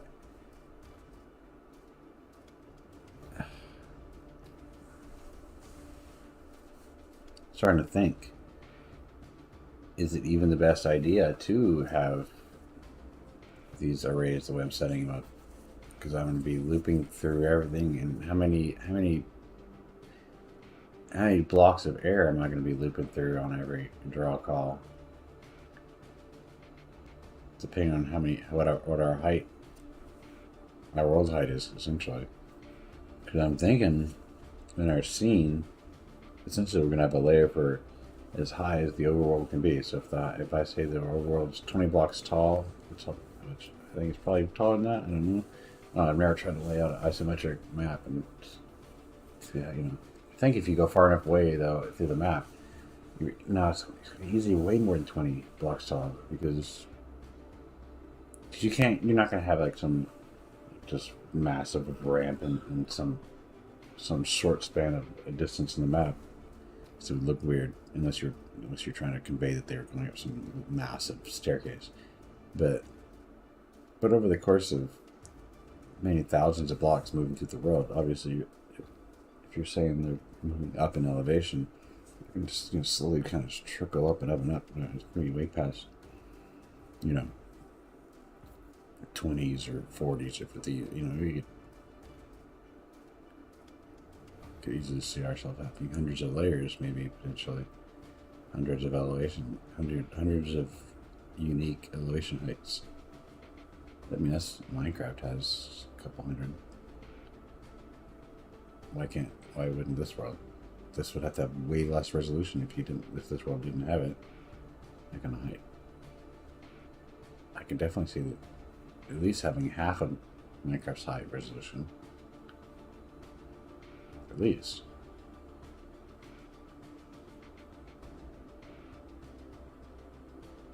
Otherwise you can't get tall mountains and stuff.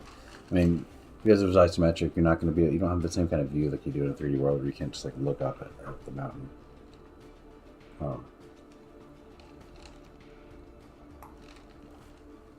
But I do want to be able to convey that you're traveling up in elevations.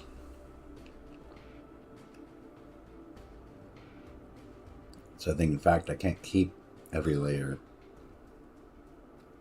It's not reasonable to keep every layer.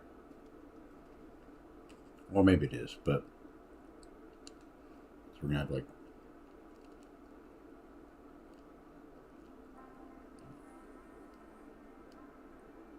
we'll end up treating the layers like chunks where you only create the layers when in that chunk. Like it's not one layer and all the chunks on that layer or in that layer. It's like a chunk. Or maybe it's just like chunks. Like you grab the chunk first and then you pick the layer from the chunk. Like you grab the chunk and then you index into all the layers of the chunk. So certain chunks, one chunk might, I think that's the smartest way to do it. Because then as you're traversing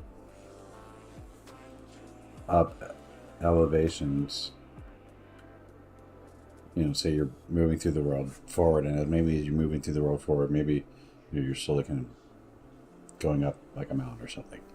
You're slowly going up in elevation. But as you're going up in elevation, like in that, saying you're in a chunk, halfway up a mountain, in that chunk you might have layers halfway up a mountain. Say we're have a tall mountain, so it's like halfway up is, I don't know, layer 75. So let's say visible on your screen, because it's not going to have there's not a lot of height discrepancies in an isometric game, but you might see 5 or 6 or whatever, maybe, I don't know, layers visible on the screen before it gets too tall before you could even see it visibly on the screen, because it would be drawn above the visible screen. So you're gonna have 5 or 6 layers, at that elevation 75 that are visible on the screen. So maybe you'll see 75, or maybe one layer below you because of what's behind the camera.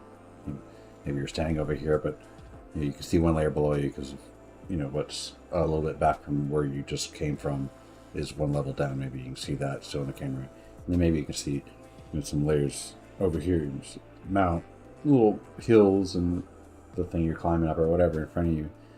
But so in camera view, there's only maybe say 5 or 6 layers or something. So the chunk only needs 5 or 6 layers of storage.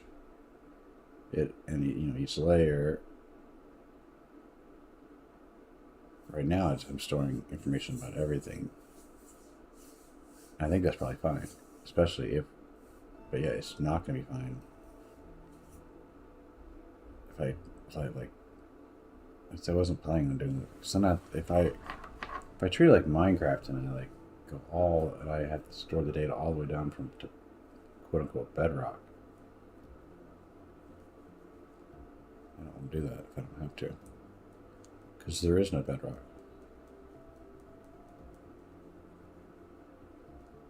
Well, unless I make this like Dwarf Fortress or whatever, where you can just dig through the world. But even then, you have to be smart when you're doing that.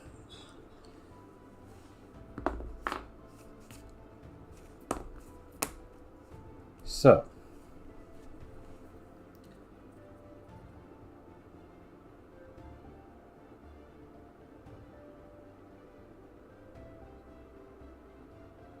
Should layers?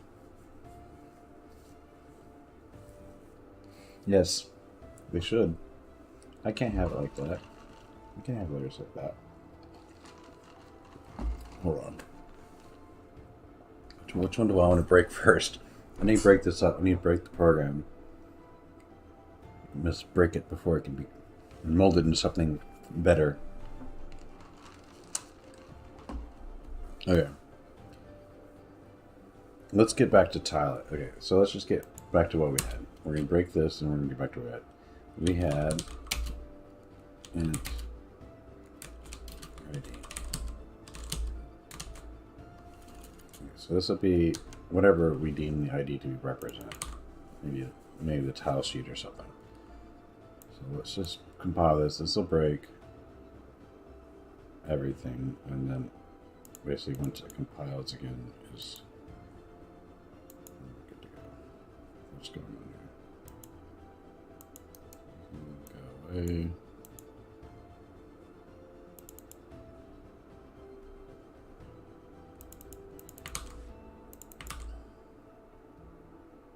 Okay, so this tile data ID. One, and then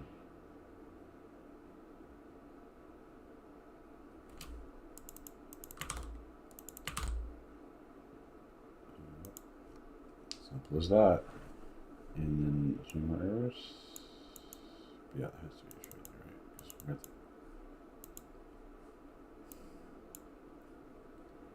It's acting like Unity. I'm not trying to show you my errors. There we go.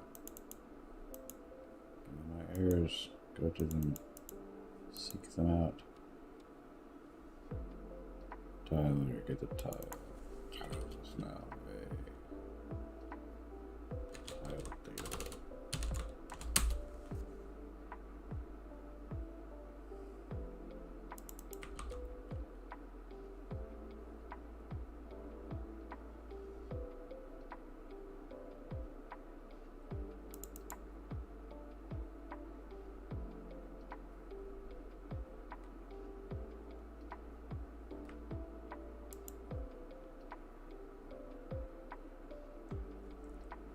What are you complaining about? Oh, wait, because it was the ID. Alright, go back to it. Go back to it. Go back. Alright, not the ID. Set tile. Oh, yes. You can't set tile to the ID, or you can set tile to tile data.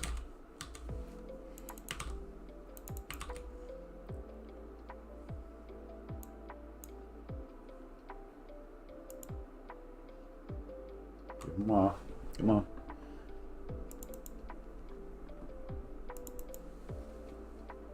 Okay.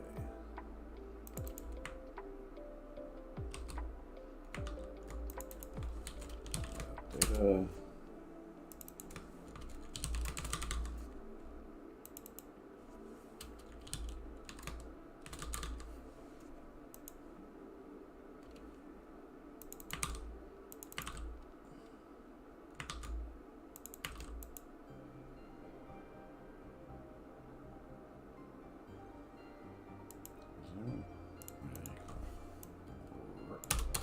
That's under advanced implementing. Doesn't work.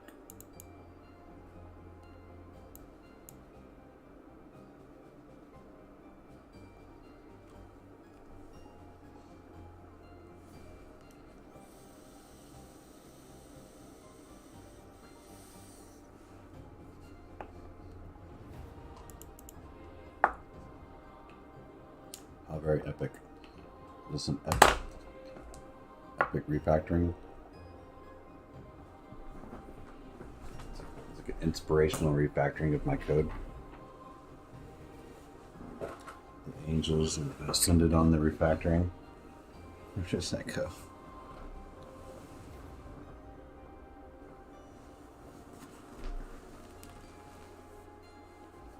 The angels weep for the death of the dead fallen code. Rejoice.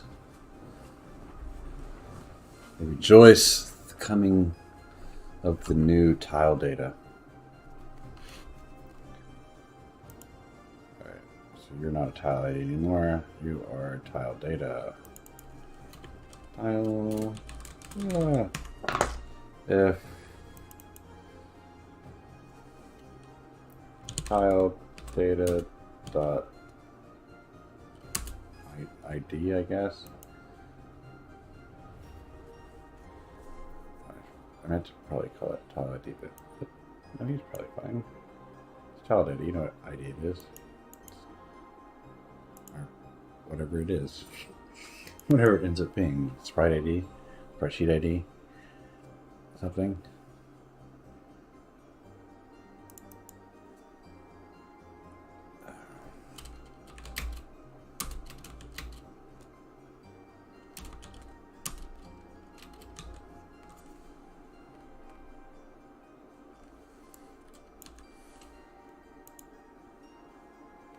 This like makes no sense. Only makes sense in stupid demo. Okay. Alright, so we fixed that. What was the other thing we were going to break? So now our data is each position against the data of the tile. The data is made up of.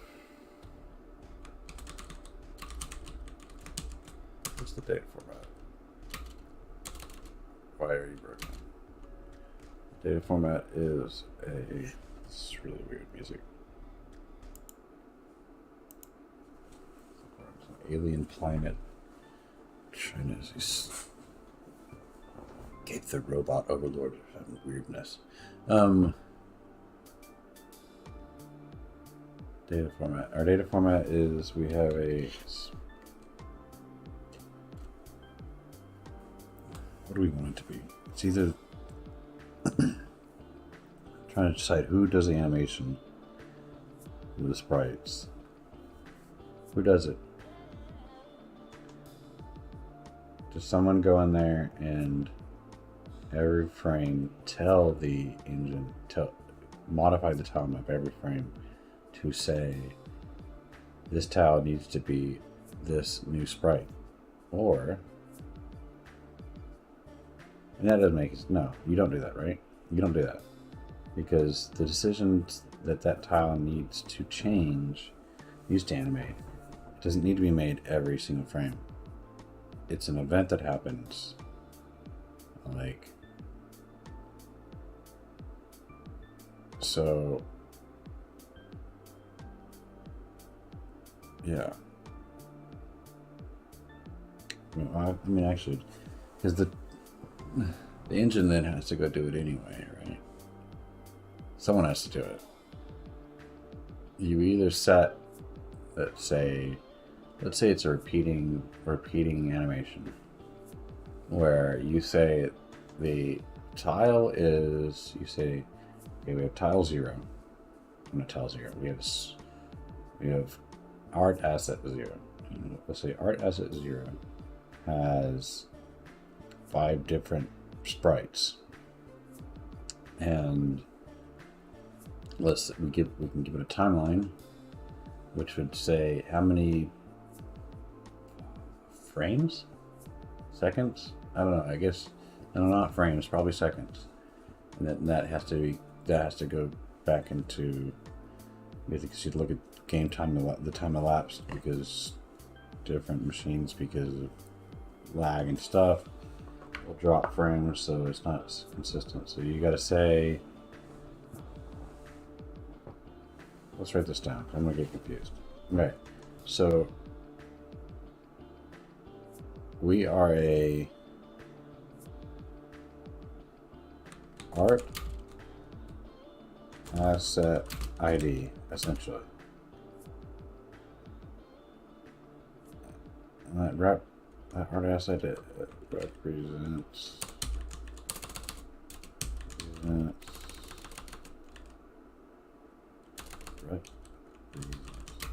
represents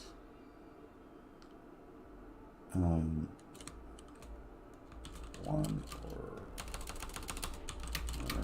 more sprites.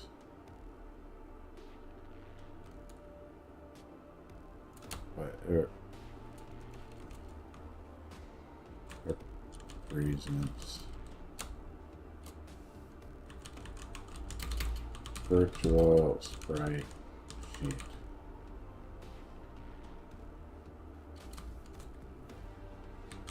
Actual or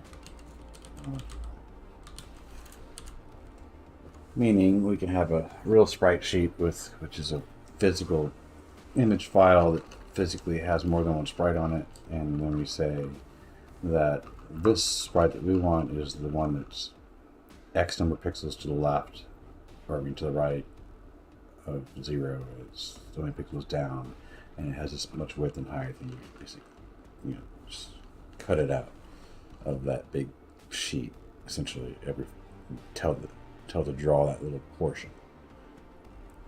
So we're either gonna have real ones, or we're gonna have virtual ones, essentially, where you can pretend like it's a sprite sheet. You have a bunch of separate sprites, but you basically say, I want this one now, but I want to swap it. When I'm drawing that, and I want to swap in its place for the next one. Or not necessarily the next one, it could be anyone, but usually you're drawing in order on an animation. So we're going to have a virtual sprite sheet, which can internally either point to a real sprite sheet or multiple files, probably.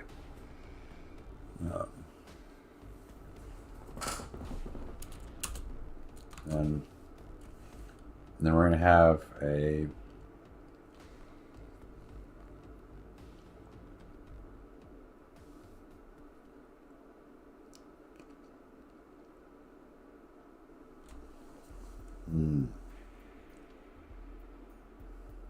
okay, now what popped in my head now, it's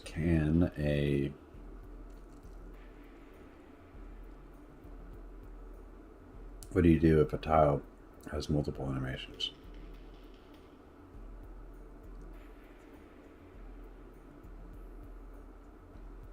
And I think it does. I think tiles do.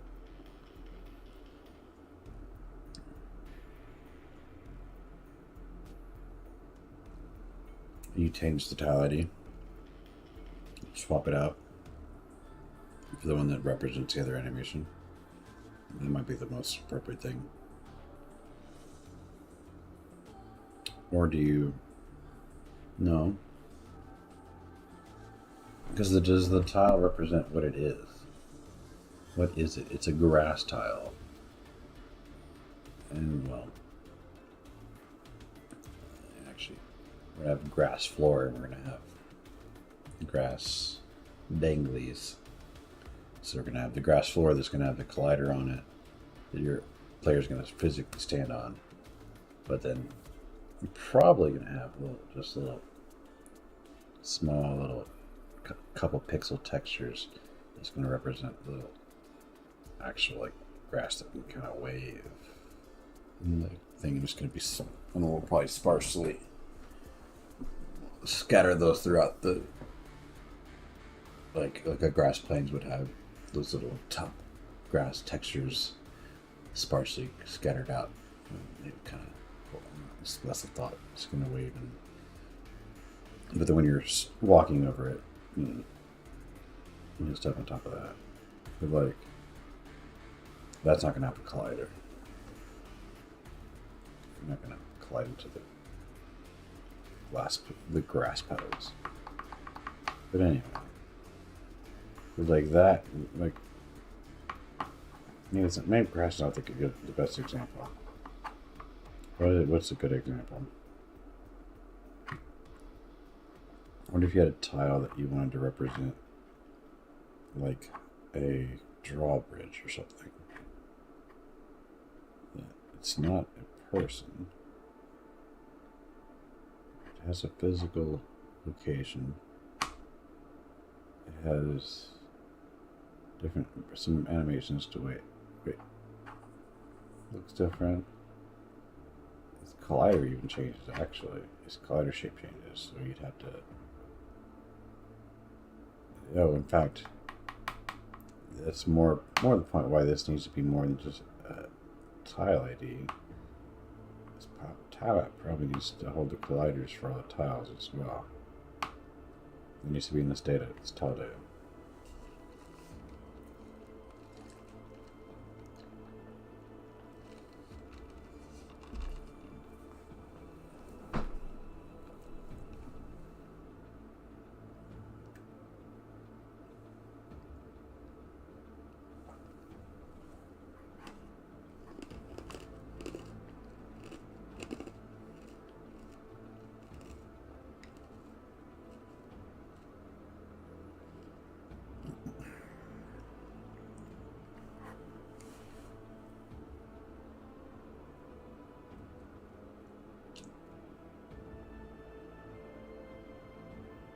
I'm trying to think of the collider right now.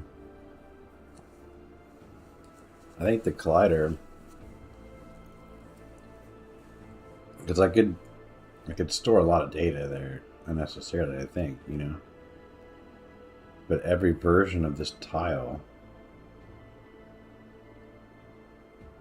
when it's in whatever state it's in. So if this tile represents a drawbridge, which is a complicated block, like compared to like a grass block, but a drawbridge block, it'll have states, unlike the grass. It'll be pulled up or down, maybe in between somewhere. I don't know. Maybe it's up or down or moving in something to indicate what portion of it. But this is 2D. We're not gonna fluidly animate. So we'll have that many states anyway.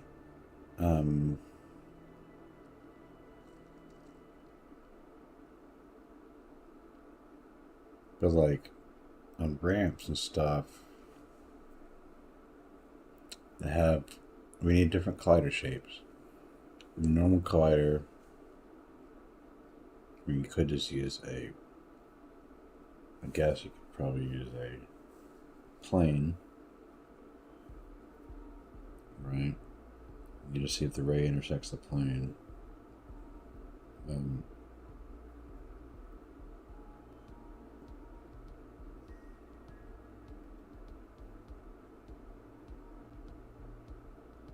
usually, I'll probably do volume colliders.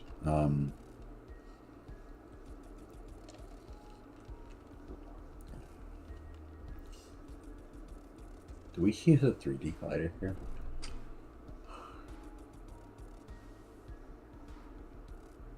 It's a 2D game, but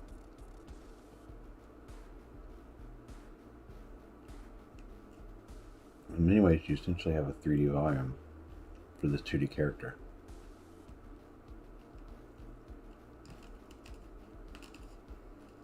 To make it realistic, you have to pretend that all these 2D shapes in the world are 3D. We have to block you in a 3D way.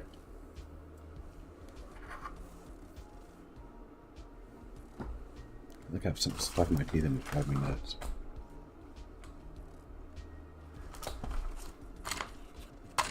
There needs to be some blocks the other day. Thought I had one here. Okay.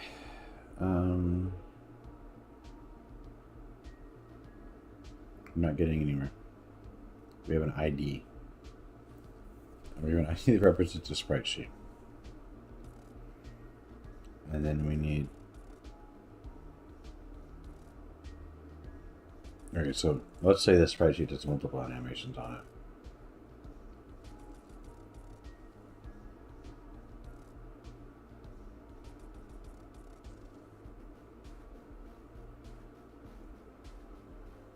Yeah, this is an art asset. The asset is no, it's not it's not just art. It's not about art. It's about the entity, the tile entity, tile entity ID. This represents what it is. represents a virtual reference.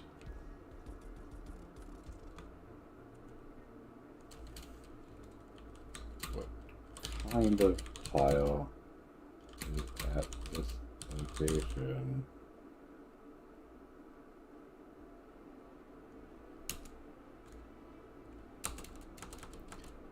Essentially from that, but you can't get just from this. You need more information than this. Because you're going to need to know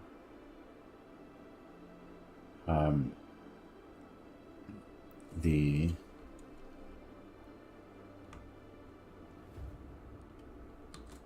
animation ID. So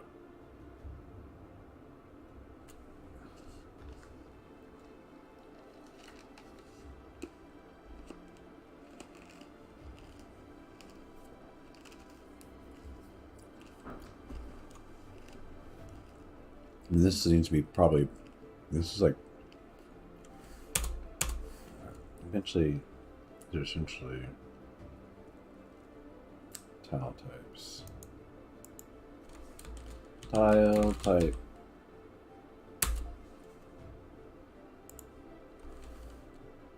Kind of. Bet you already have some.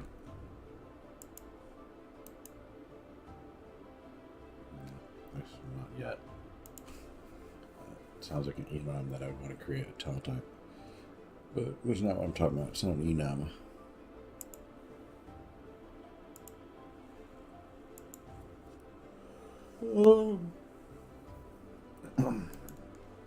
Wait, so the tiles, we should just bring up our game data. So I have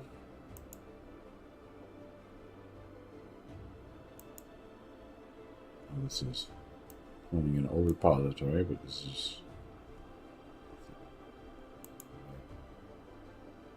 game's going to be based off of data. This is how you can do it. You can start markdown files. File types don't have much information. You only just have that it's walkable.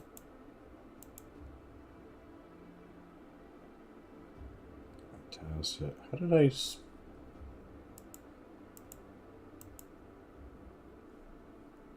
Okay, it was going to map the grass PNG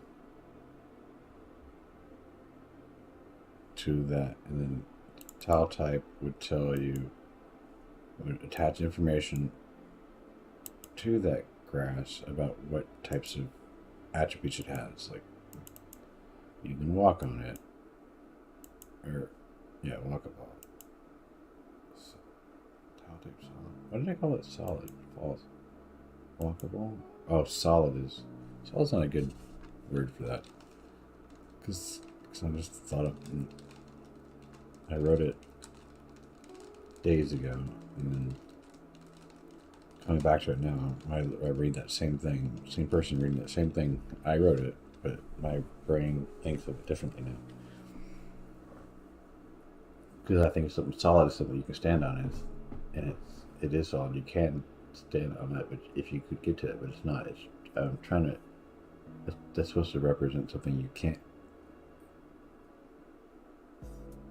Something you would collide with, like a mountain. Like impassable. Impassable is probably, so I don't know. Probably a better name for that. Okay, we're gonna have tile type data. Right now there's only basically says whether or not you can walk on the tile or not. With it, or someone can stand on the tile or not. But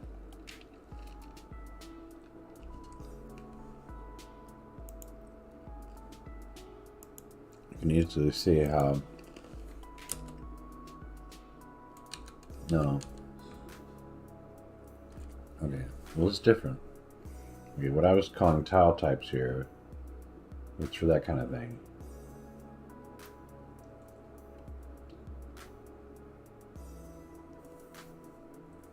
So having a naming issue here. Tile types here meant like a It's almost like a, probably what I want to call this is tile class. The tile class. The tile class is a set of different tiles that all function in a similar way. So like the dirt tile and the grass tile and the sand tile maybe, or whatever. I don't know if sand is special or not in my world yet. But you could say they're all just tiles you can walk on. So they all have the same attributes in that sense. They all have the same tile class. But they're all different tile types. And you use the grass tile type. And with the grass tile type, you have the grass texture. In fact, I was also thinking maybe you might have it where you have like the default grass texture, but then you have a tile type might have grass of a certain arbitrary number of variants you could add, and you could go to town on some tile type and just have 1,000 variants if you wanted to, and it just kind of game arbitrarily just randomly chooses variants to sparsely kind of scatter in just little variant, like grass variants would mean, one variant might have a little yellow flower on it, another variant might have two yellow flowers and some grass petals on it, and another variant, like the default variant, has nothing on it. It's just a solid green texture. Basically, it's just green. It's just whatever color green. Probably doesn't even have any other pixels. It's a solid one color pixel. Because when it's stacked together and you don't have, and it's not on the edge of the isometric thing where you can see the sides of it, it'll just be green. It won't even be multiple greens. It'll be one green. But then your variants, you could have variants, obviously, where let's say I don't do the little wavy grass, but we just have different variants of the texture, where you draw little blades of grass on some of them, but you don't want to do it on every one of them because it's too much noise, and then it's just not pleasant to look at a game like that. So you'll see, like in Legends of Zelda, it's the third one, where they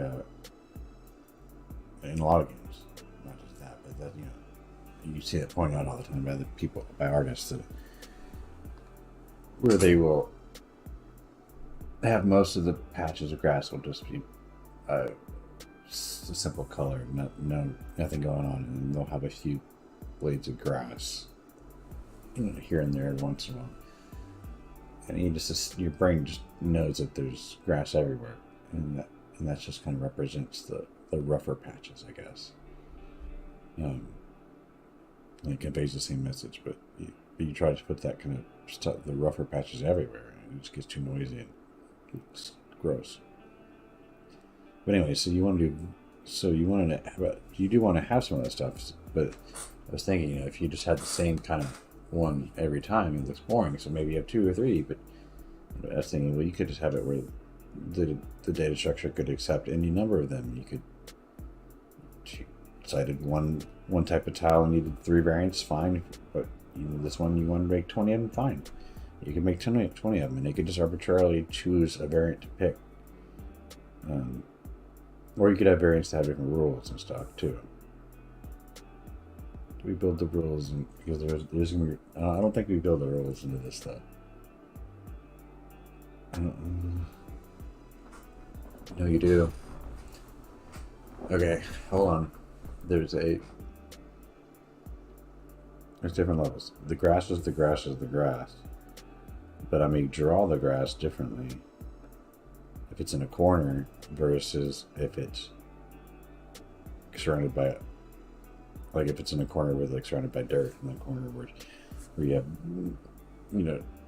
dirt to its left, dirt in front of it or whatever.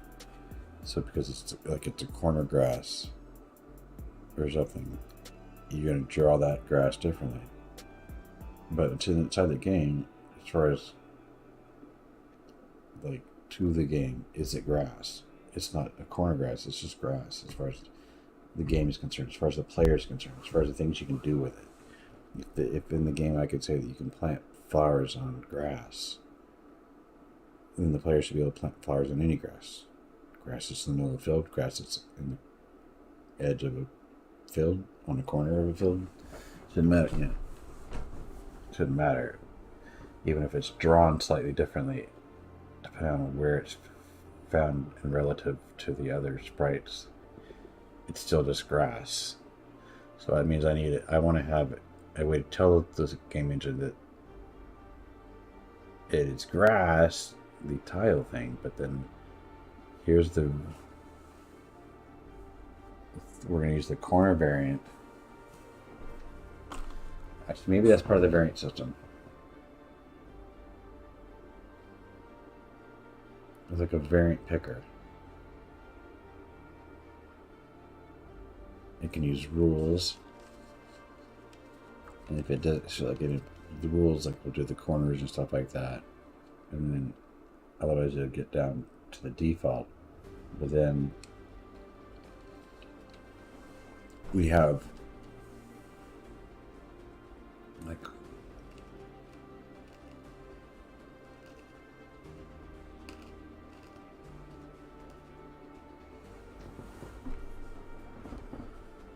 what do we okay. So like I wanna like I should move this over. Right now this is in the wrong project. Okay, let's do that first.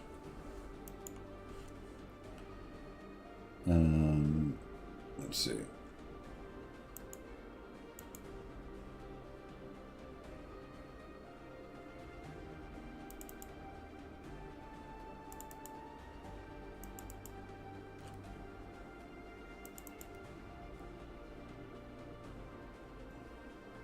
Oh crap, that says all that metadata crap.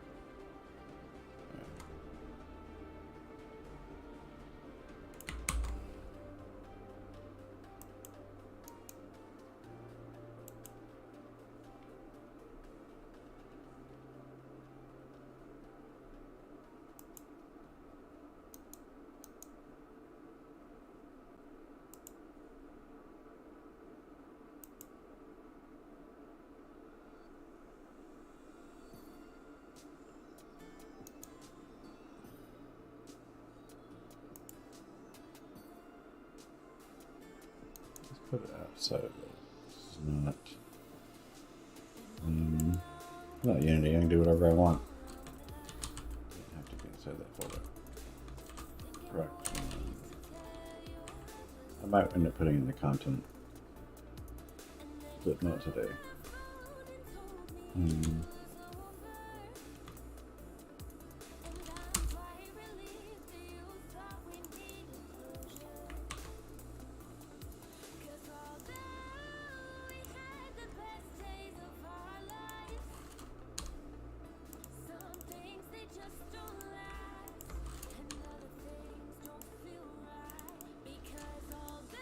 Clean out all the Unity crap that's littered in here.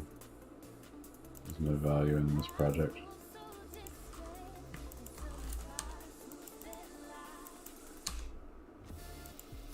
These are mostly just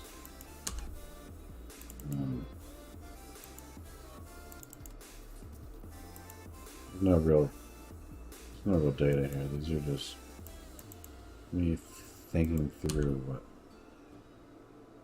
data would look like.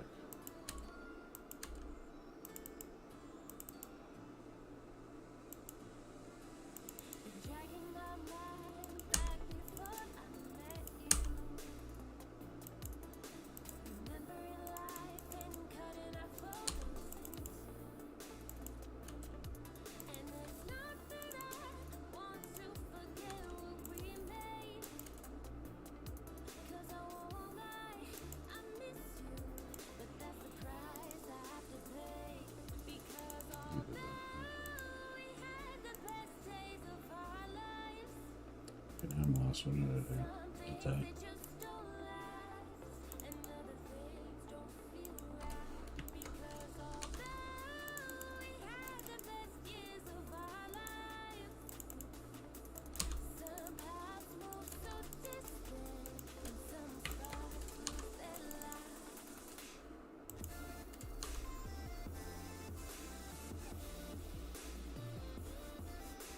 Check out what I had. Oh, this was like the original. Yeah. Ended up getting more Git stuff added to it on accident. Or it had it already. From what it was before. I moved it. I guess this doesn't get rid of it. I don't know. It's probably fine. Close that.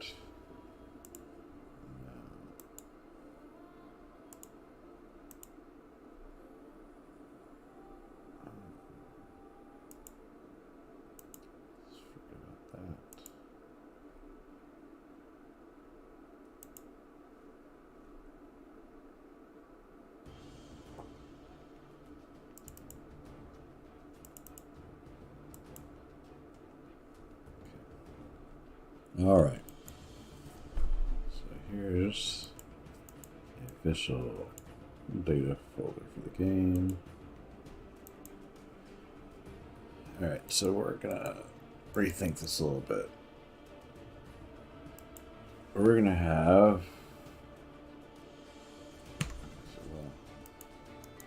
I was calling tile types.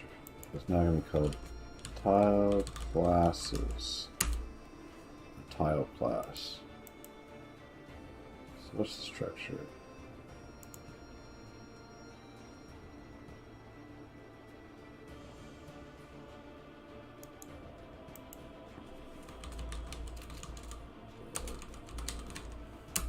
Or hierarchy, really. Whatever. So you're gonna have a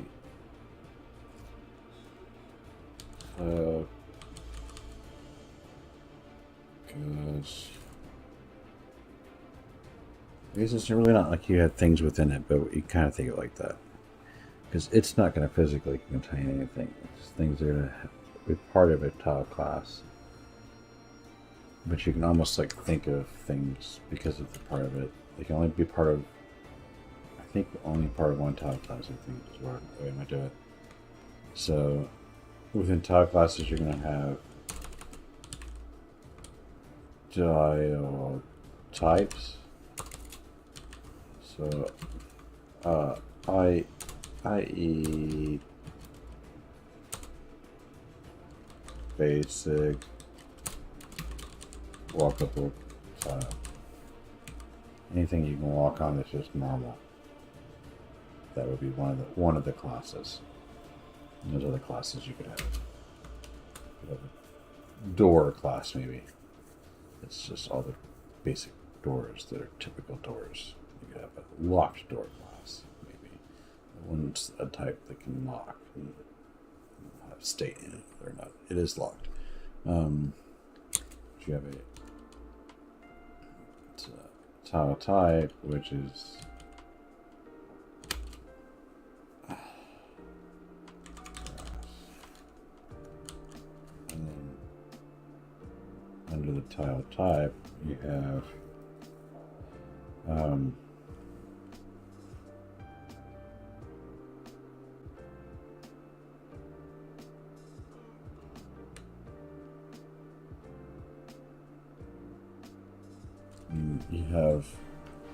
I won't say a sprite sheet, but essentially you do. It's going to be defined in the data. It's just probably I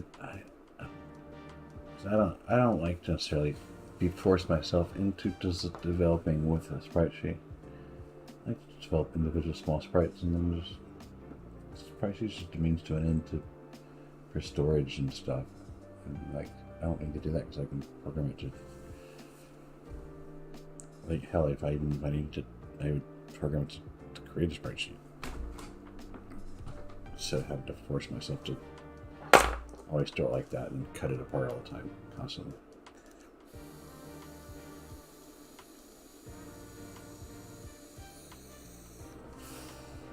Okay. So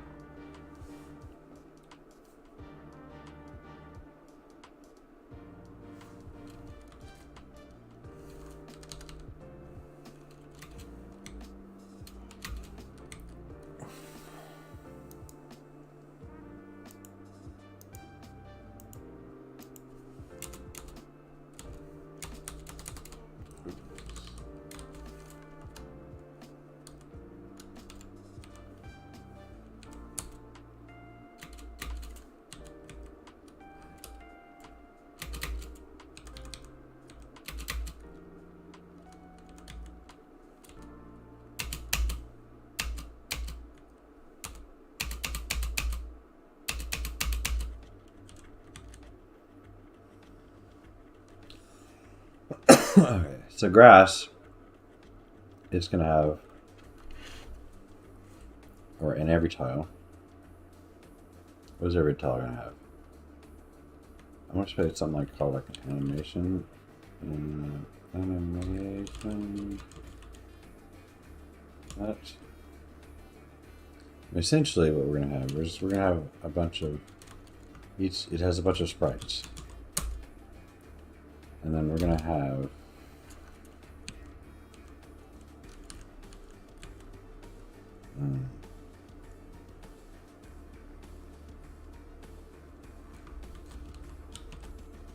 animation sets, which is which of those sprites part of an animation. So essentially, you do it like that. So you could just have a tile that always does an animation. It only has one animation, and it's always doing it. So it's going to have, say, it's an animation of 3 different sprites on loop or something. It would have the 3 sprites, and it would have one animation set, and it would just point to all the same sprites that it has. Whereas other tiles could say, okay, I have multiple animation sets. So I have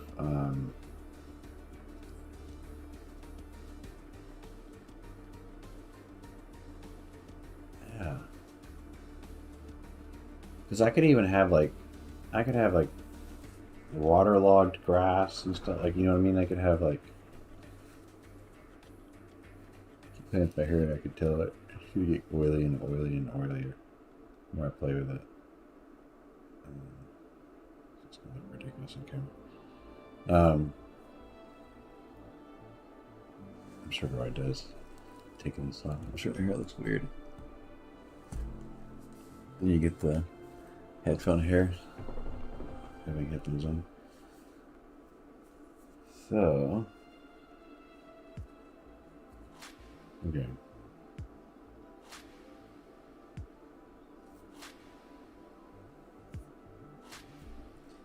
Yeah, because I was thinking you could even have, because I want to be able to say that this represents grass, wet grass sometimes because it just rained. And you got, it's the grasses. Now what's going on there? That's the grass tile. So you could have multiple animations if I want to get real artistic with it and have the grass look different when it kind of has water sitting on it versus when it's completely dry.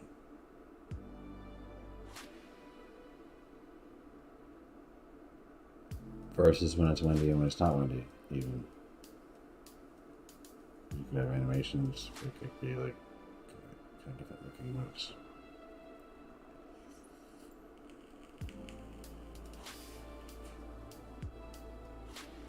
Or you could even have, that'd be cool too. You could have like, yeah, you could have the same kind of grass that if the wind's blowing harder, you have more animations that are part of the grass animation.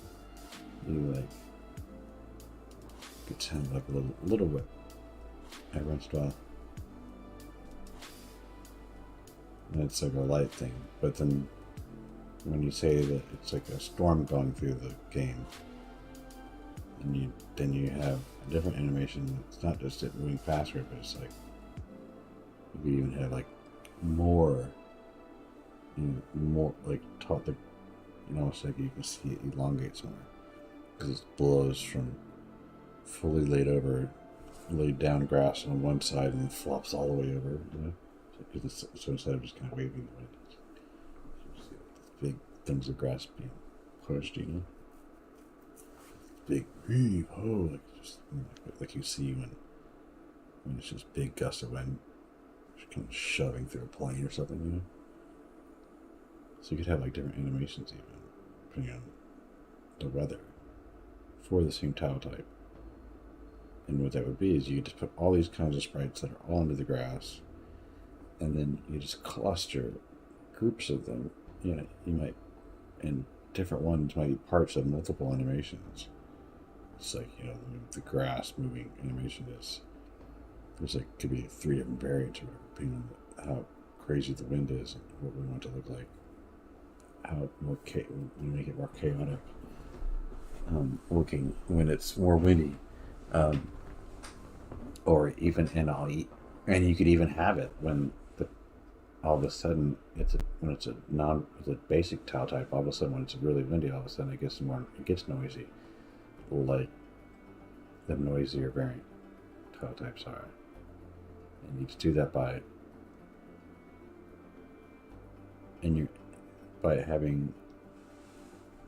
picking for that location animation set that matches the situation.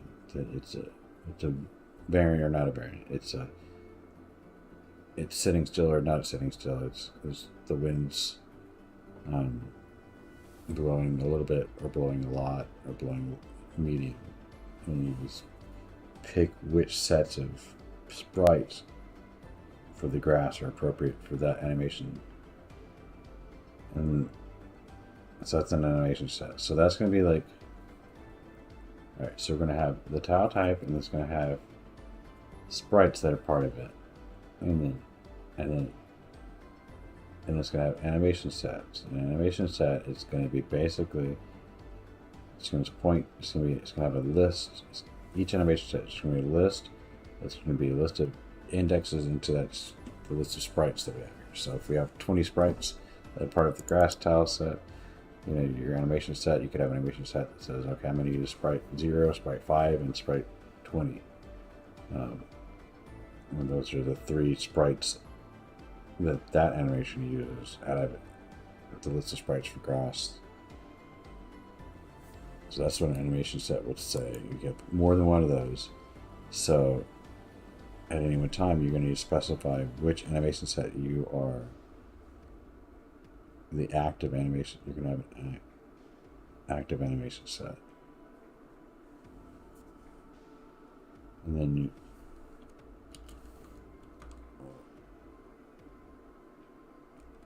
tiles. I should note that here. For now, don't forget that. And that will have an active animation set, which could,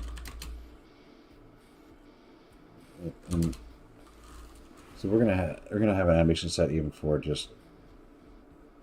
Is there a clever way I can do that too? Like I need an animation set that represents essentially. Well, I need animation sets because the easiest way to do it is not to say it's either one. Because I could say. Well, let's think this out. You could do it 2 ways, or maybe I can think of it 2 ways. You could have a flag field or whatever you want to say it that says, are you animating, or at least at the moment, are you animating or not animating? And if you aren't animating, then you're pointing at one sprite. So then you could say, you could utilize the next field because it's just an integer either way, I guess. you're either pointing to an index and to a sprite, or you're pointing to an index to an animation set. Or, so that takes two different fields. It takes one for the type. It's basically a Boolean, essentially. And I think it was a type, but it's essentially be stored as a Boolean. Yes or no. Are you an animation set or not? And that means that changes what the ID represents. The ID represents either a sprite or it represents an animation set. And so if it's an animation set, then there's another piece of information you need. And if it's not, or at least one more information, you at least need the offset in the animation set. So you need which sprite in the animation set we're drawing right now. At least. That's how we're going to do it. But if it's a sprite, you don't need any more information. All you need is the ID, and that's enough information to tell you which sprite you're drawing. Or, instead of two fields, you can store it in one field. Everything is an animation set. So even when you have a... Are we just playing the same thing over and over again?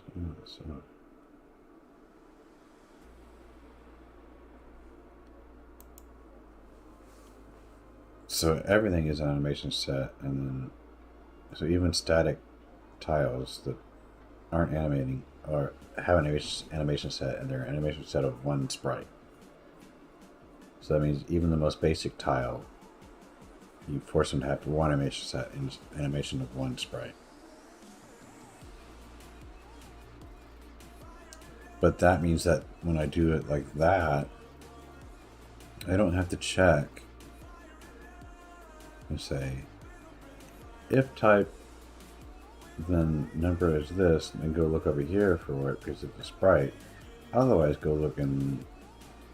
otherwise it's an animation set, and go look in the animation set list and find which sprite from there, and then go look up the sprite ID from. Instead, there's no if statement there, and it's always an animation set. So you just go look at the animation set, which animation set. So you're gonna have a list of animation sets. You're gonna look at the indexing the animation set to find which animation set you want, and then you index into the sprite list to figure out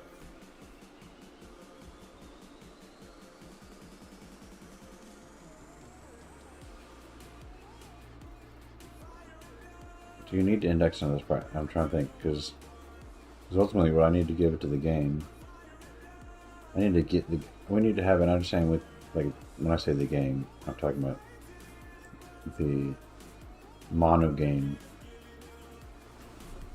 object that comes with the mono game framework. That game, I have to be able to basically, I'm conveying to that. We basically share information about which textures I want it to draw using an ID. It has these textures stored, or I haven't. Yeah, no, it has them stored, and I just tell it the name of it, and then it tells me an ID, and then I just hand back that ID to it every time. I say, okay, oh, you told me that the grass was at 5. Well, I want to draw the grass again, so here, draw number 5. So we have an understanding of 5 is grass. So that's how the engine and the game communicate with each other. The engine says, I want you to load up grass texture, and then the game says, okay, we'll call that number 5. And then so the engine says, okay, anytime I want grass, I'll call it 5. I'll say draw number 5. So the thing is,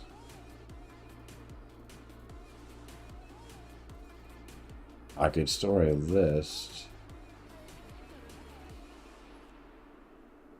I'm trying to think. Because animation sets, they could just point back to that same ID.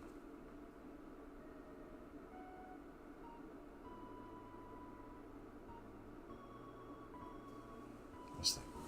Okay. Our tile type. Our tile type is defined. Well, let's look. Actually, would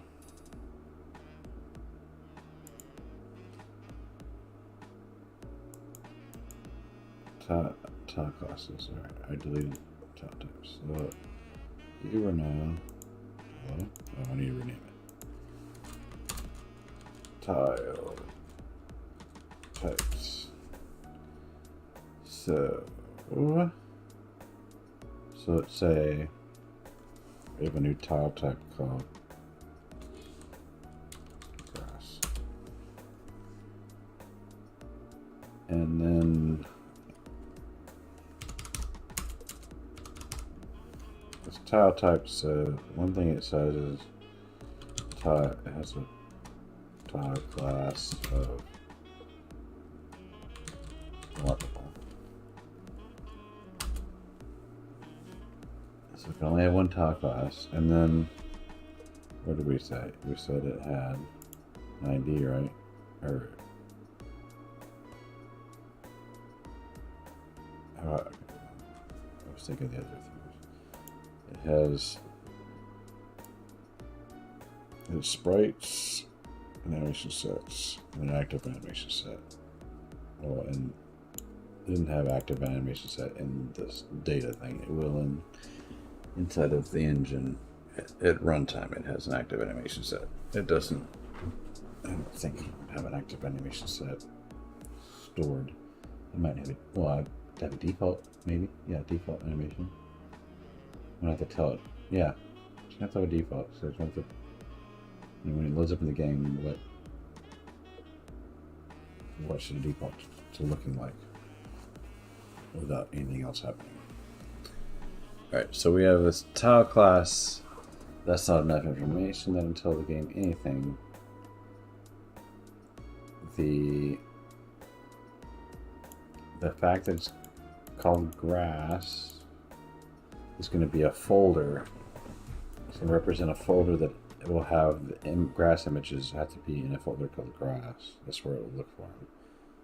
Even if this tile set is stored like a zip file, it'll be inside the zip file. Look for a grass folder, and all the grass stuff is going to be in there. Or maybe the file start with the word grass, but probably in a folder. I like that better. So we don't have to tell it what. We don't have to tell it where to look for it. It should know by default. Whatever the tile type's name is the folder names it should look for it in. All of the images in that folder are going to be considered sprites. So I won't have to list these sprites in this data here, because I could force you to say we have sprites, and then you could have to list the grass 1 and grass 2, because you might have like grass 1 PNG, grass 2 PNG sprite. But I'm trying to make it. I don't make this whole thing where it forces you to. Or it forces you.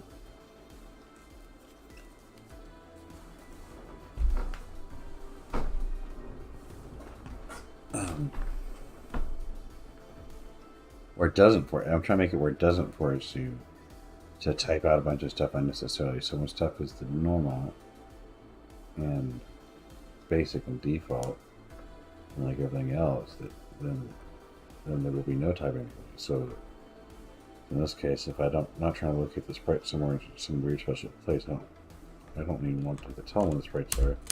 It should guess where the sprites are. And guess where the sprites are because of his name. Well, it'll have some kind of. It'll know based on his name where to find them somehow. So this thing will just have a bunch of folders of different grass and dirt and all that stuff, and then it'll look for respective folders. In fact, they might even be in here. This folder might contain the markdown file, which has all the data for it, but then it has the images too. Find the same folder. There's no reason for them not to be there, actually. Oh, actually, no, there is.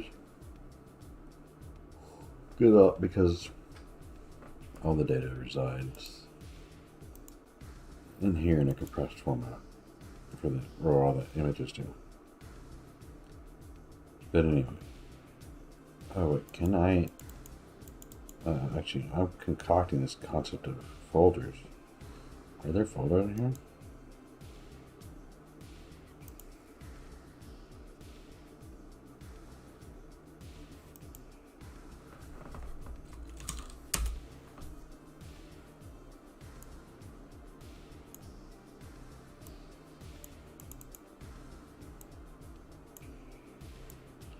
Things.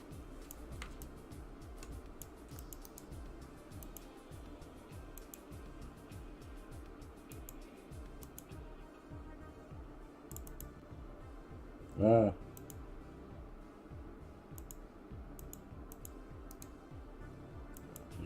I should be able to do folders.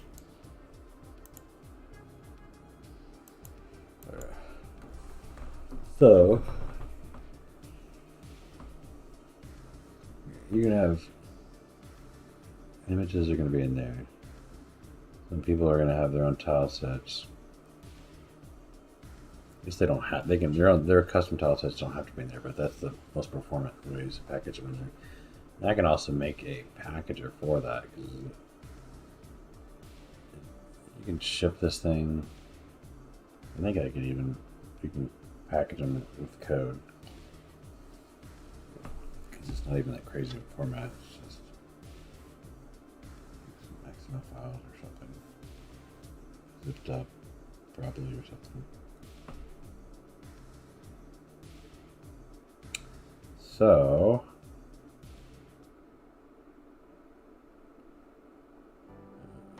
I'm tired. What do I want to do here? Package set, animation set, animation set. Alright, so we're not going to have sprites listed here. But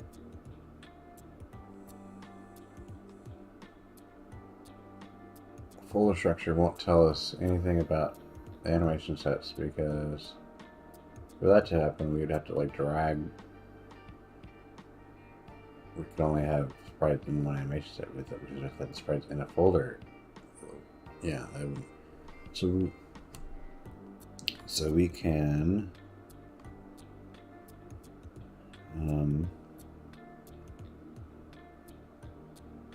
okay, here's what I'm doing. Animation sets. Okay, so you can have an array of animation sets. And if you don't have an array of animation, if you don't have one, what's the default? The default is that it, because I don't want to force you to have to type this out for everything too. Is that I have defaults wherever, sensible defaults for the developer of the game, so that I can just very quickly get things working. So if I throw a sprite in there, I don't even need to make an animation set in the data because it would guess. So it's going to be alphabetical. So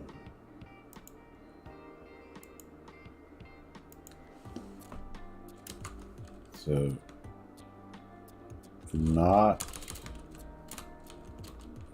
required because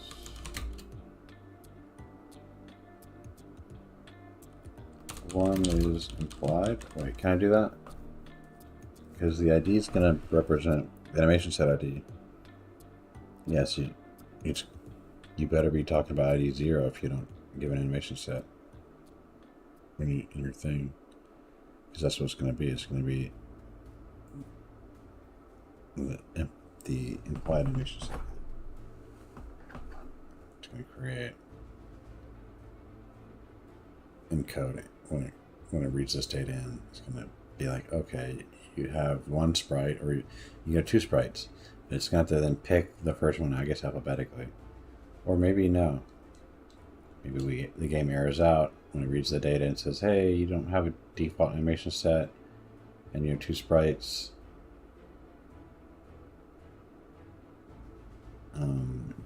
The animation set's how we're going to do.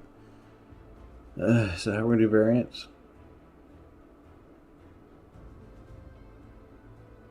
No, because variants can have their own animations. God, this is complicated. It's complicated to make sure I'm trying to get the right design. It's complicated to come up ahead of time, and that's my problem actually. I'm trying to come up with the right design before I've ever built the game, before I know for sure what I'm going to want. Maybe that's the problem, you know, like I said. Maybe I should, in other words, maybe I shouldn't do that. What's the right enough design right now?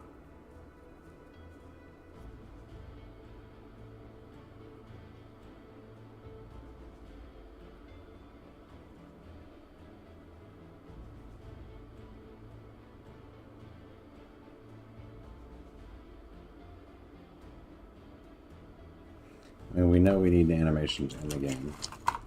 We know tiles are going to animate. I can get away with a lot before they even do, technically, but I don't think I'm going to rewrite this with not animating game and then all of a sudden it's like, okay, now let's start animating. So, like, just refactor everything for to shove something that was meant to be static, and I don't. I want the right thing to be doing the animation.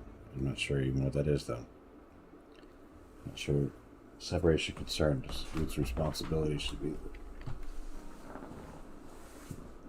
I mean, I think it needs to be like an inventing thing where you just set that tile to a certain state saying how you're animating it, basically.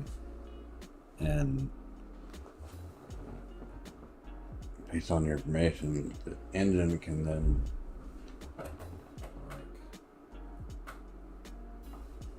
there's a little effort as possible transition through all the different states of that animation as time goes by.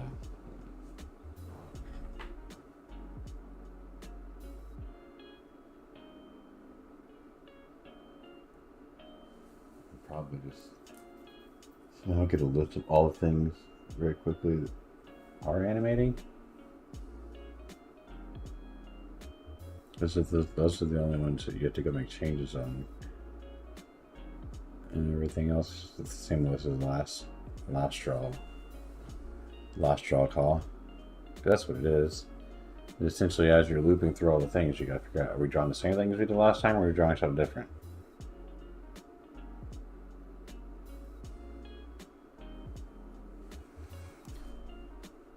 Same or different? I need to think about this.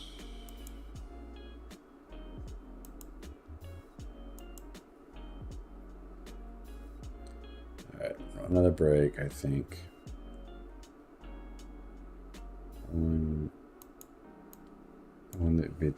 How long have I been doing this? 3 hours?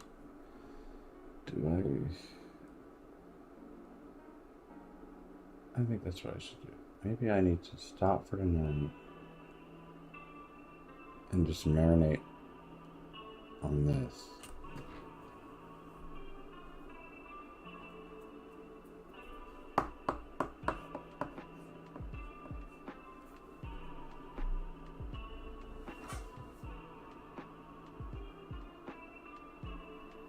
I'm gonna get this done. I want to draw things.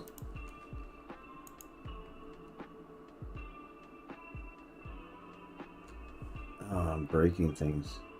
Okay, well, before we finish tonight, I want this thing to be drawing again, I think.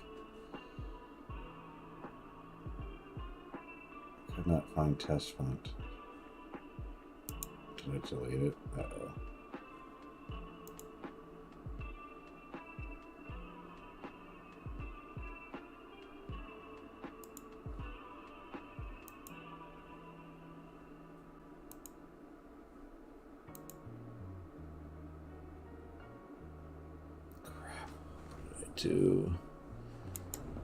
Is this the only thing that I did? I already did textures. So why did fonts fill and not textures?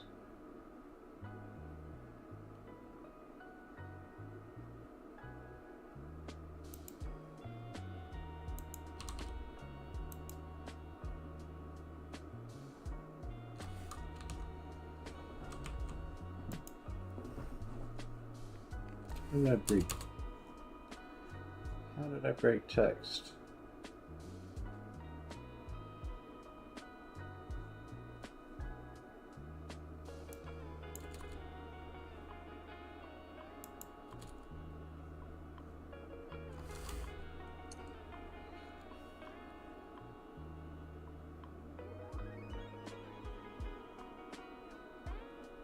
Is it because I changed some of that font stuff? Or I didn't change font stuff, I changed tile map. Hmm?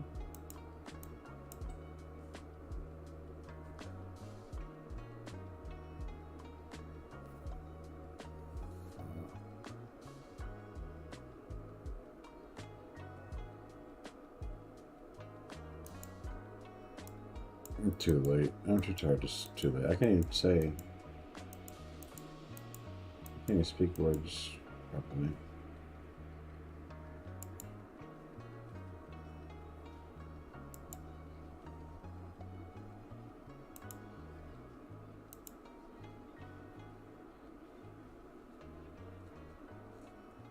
I understand what I did.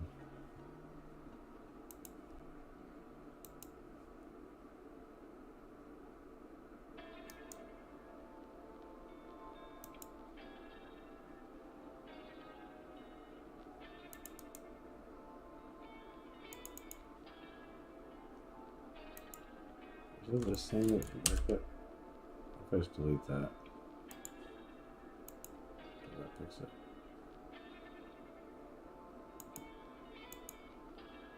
Nope. I mean, it's kind of encouraging because that'd be an awfully weird thing to break it. Why do we have these two of these open?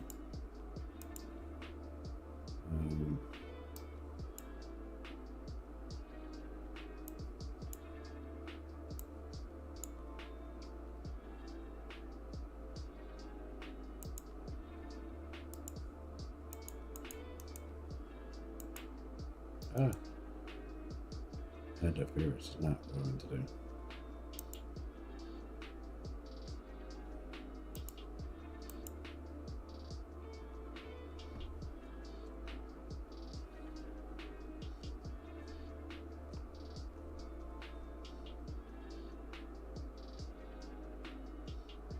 Oh, that's weird. It's like not in there. Now, how did that? How?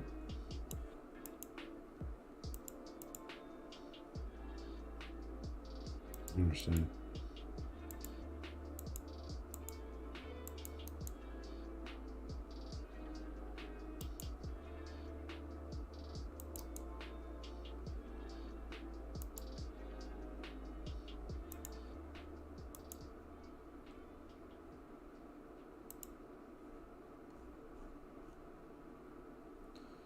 Super weird.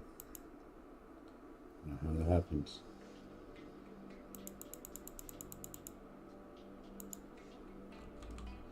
Super weird. It's working. I'm too tired for this crap. I need to sleep, I think. Definitely need to sleep on this concept.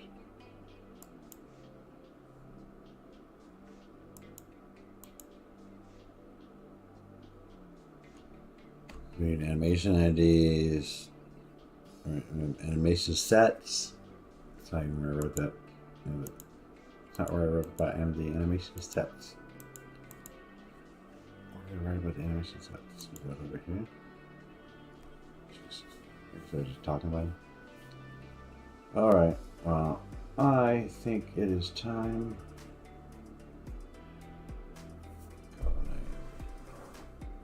Plan. I need to sleep on this and think about it so I can be productive tomorrow or whenever I pick this up again. And I need to figure out what the right structure is for storing my tile map and the entities. I need to figure out what the right thing I want to store with the entities is. Obviously, it's position information, but I think I basically went back and forth on this one for like an hour. I need to think about it. I want to get it right.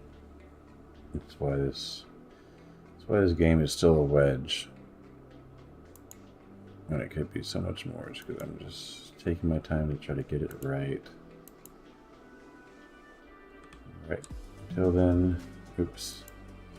Until then, I'm going to write the word as in front of this bracket to break the game. No, until then, my game will remain a wedge that floats around as strange neon pink, green, red colors, blue. Anyway, let's get this right, or at least rightish, close. Because I was just about to implement it without animation sets, and I realized, well, if I do it like that, that means that I'm going to have like some mechanism that's just going to be constantly every frame updating the tile map every frame with the animations. And then the game still has to go back and read all that stuff to draw it. I feel like it's the wrong. I feel like that's the wrong abstraction. I feel like it's something along the lines of saying, here's the animation running, here's where we are in the animation, and then every frame of the game just interpolates over the animations of all the tiles that are being drawn.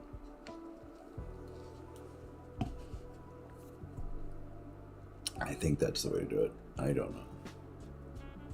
Or the game renderer, maybe the game needs to be broken out into different features too. Anyway, that's all, folks.